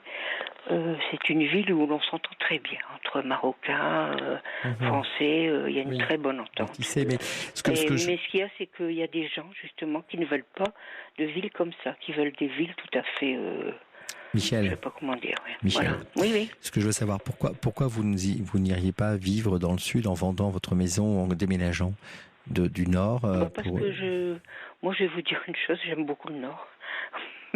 Oui, d'accord. Les Flandres, les plaines de Flandre sont très belles, j'aime beaucoup le nord. Mais peut-être que vous pourriez faire en sorte que votre mari puisse passer quelque temps quand même dans le sud, peut-être louer une maison dans le sud pendant quelques mois, juste pour lui redonner envie, Je lui en ai parlé, mais il y a quand même 8 heures de train et il ne prend pas l'avion, jamais. Et aucun de vos enfants pour vous emmener en voiture ? Ah non, ça c'est mon mari a été en hospitalisation d'urgence pour le cœur en hôpital. Mon fils n'est pas venu le voir du tout. D'après ce que vous nous dites, j'ai l'impression que vos enfants vous envient, que vos enfants mais que vos enfants vous voient finalement d'un mauvais œil le fait que vous viviez, et elle a l'impression que vous vous occupez pas suffisamment peut-être de leur papa, je sais pas. Mais est-ce que c'est le sentiment que... Non, je crois pas, non. Je pense pas, non, c'est plutôt... mon fils a déjà eu cette réflexion. Sans maman, papa, il y a longtemps qu'il serait sur un banc comme un clochard. J'ai entendu dire ça plutôt. Donc, et quand vous voyagez, qui s'occupe de votre mari ? Là, il était bien à l'époque, hein, il y a 4 ans. Ah, vous voyagez plus aujourd'hui, Michel ? Ah non, plus du tout maintenant. D'accord, vous restez avec lui quand même, d'accord. Ah oui, tout à fait, oui. D'accord, j'avais cru comprendre que vous alliez continuer vos voyages. Ah non, je reste avec lui, c'est normal que l'être que j'ai aimé, s'il est malade, de toute façon, l'alcoolisme c'est une maladie. Vous lui dites que vous l'aimez, Michel ? Ah oui, je lui donne un petit baiser sur la joue, je lui caresse la joue, voilà. Quelquefois ça va très mal aussi, mais bon... parce qu'on est toujours ensemble, quoi. À part si je vais à l'association et... Ça veut dire quoi, quand ça va très mal, vous vous disputez ? Je lui fais le reproche que l'alcool, c'est un poison violent. Hein. Écoutez, Michel, quand même, vous arrivez quand même à équilibrer et à gérer parfaitement bien votre vie, malgré les vicissitudes, vous gardez un moral d'acier. C'est pas simple avec vos enfants, c'est pas simple avec votre mari, et vous gardez cette pêche. et c'est bien. Donc je trouve que voilà, j'ai pas beaucoup de conseils à vous donner parce qu'en fait vous vous débrouillez plutôt bien, Michel. Enfin, s'il y a quelqu'un qui veut quelquefois avoir mes coordonnées, mon numéro de téléphone. Eh ben, nous on a le vôtre en tout cas, on a le vôtre, Michel. Et si on nous le demande, évidemment, on vous mettra en contact, en relation avec les autres auditeurs. En tout cas, vous avez fait un carton parce que tout le monde vous trouve très sympa. Ah bon, c'est bien. Voilà, Emmanuel, Cathy, Monica. Emmanuel est beaucoup intervenu pour parler de vous. À bientôt, je vous embrasse. Je vous embrasse, Michel. Bon, merci beaucoup. À bientôt, Michel. Bonsoir.